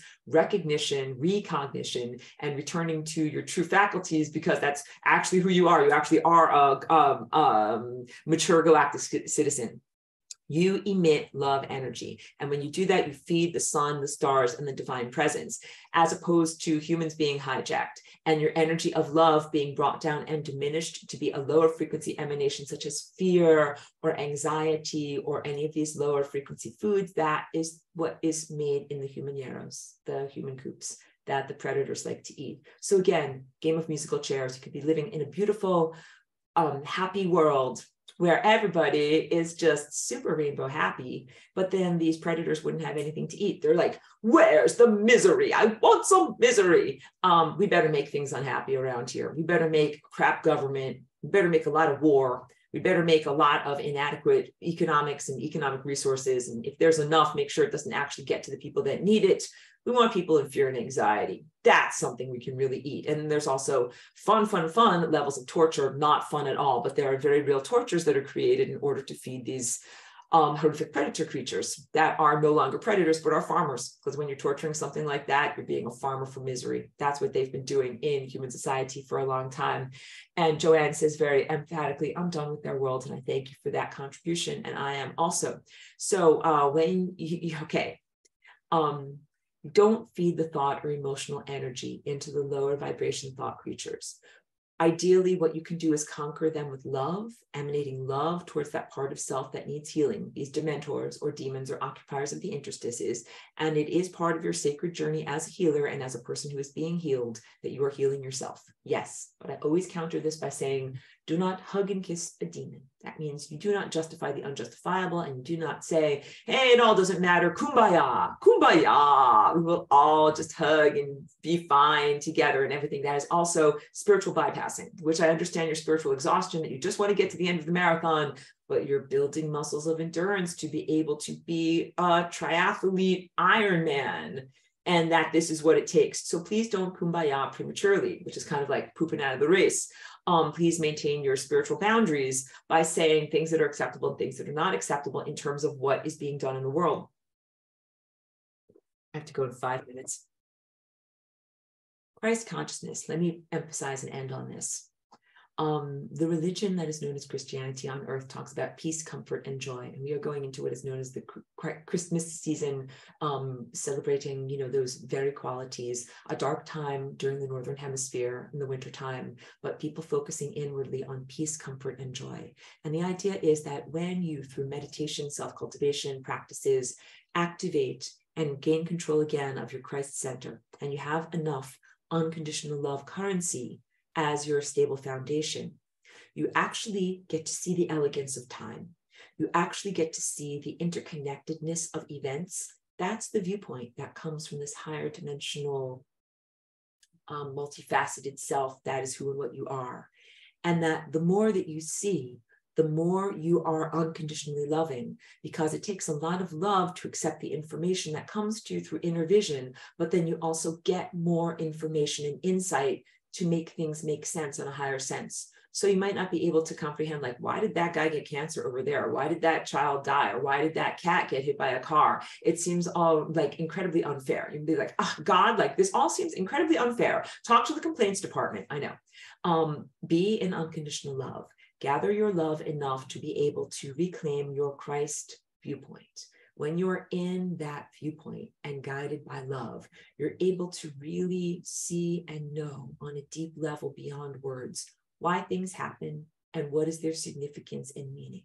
That is the peace and the comfort and the joy that comes from being a part of this galactic network of beautiful, unconditionally loving, fiercely compassionate, fiercely, I keep saying that word loving, but fiercely celebratory levels of consciousness. And they are watching you in your life. Like you are watching yourself in your life. They are watching you in your life. You are not being harshly judged at all times. You are being loved and celebrated. And they see you and they see you in your greatness. And you know that you are expected to achieve that level of greatness.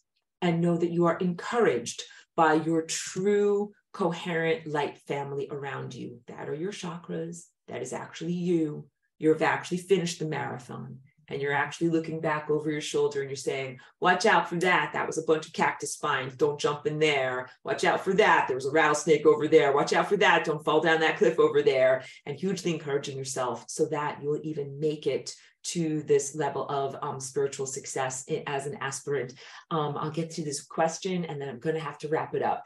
Hedra says, work stressed me a bit, but hearing you while driving helps me remember to keep positive and keep my infinite Merkaba spinning and the putti starved. Good for you, Hedra. Yes.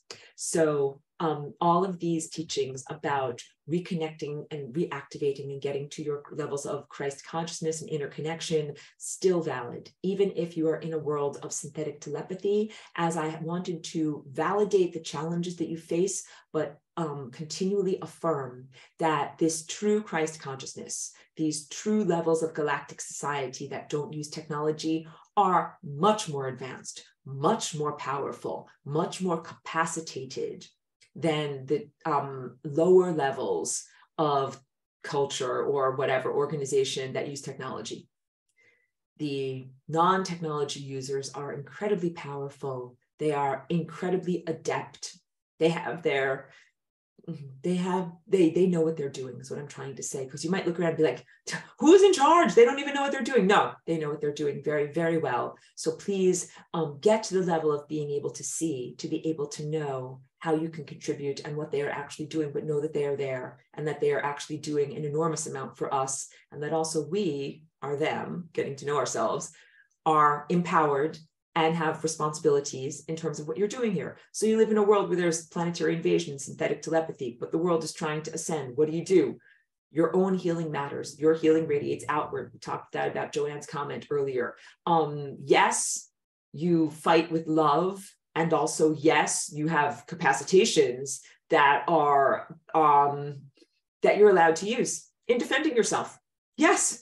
And in defending your planet and in defending your loved ones. So the Merkaba is one of these capacitations. It is something that you visualize and emanate outward from your pineal gland, and claiming your reality creation mechanisms and claiming your capacitation to be nonverbal and still be functional and telepathic with other people, and many, many other things too that I haven't focused that much on, that I don't want to encourage like aggression or things like that, but sometimes chocolate cake is necessary and appropriate. Sometimes it is, and I want you to know that you are not meant to be a martyr or have your hands tied behind you, but that you must be guided by your inner guide and your inner teacher and your inner God presence that tells you when to do and what is appropriate. But I don't want anyone to stand there and be like, I could do something. Am I supposed to do something? No, I don't think I'm supposed to do something. Meanwhile, like, everything is falling to pieces. Yes, you are supposed to do something. Yes, you are supposed to protect yourself. Yes, you are supposed to protect your planet. And yes, your planet is supposed to ascend in spite of synthetic telepathy. So Rose says, much love to all. Pedro says, love the lasagna. Joanne says, love you and love the lasagna. Thank you so much. You're also very, very welcome. And again, like, I have to literally go hop in my car. Thank you. Thank you very much. Thank you for being with me on this journey. Thank you all for your own efforts of self-cultivation. Link to the PDF with all these notes and everything that I was going to say is in the description of this video. Thank you very much, everyone.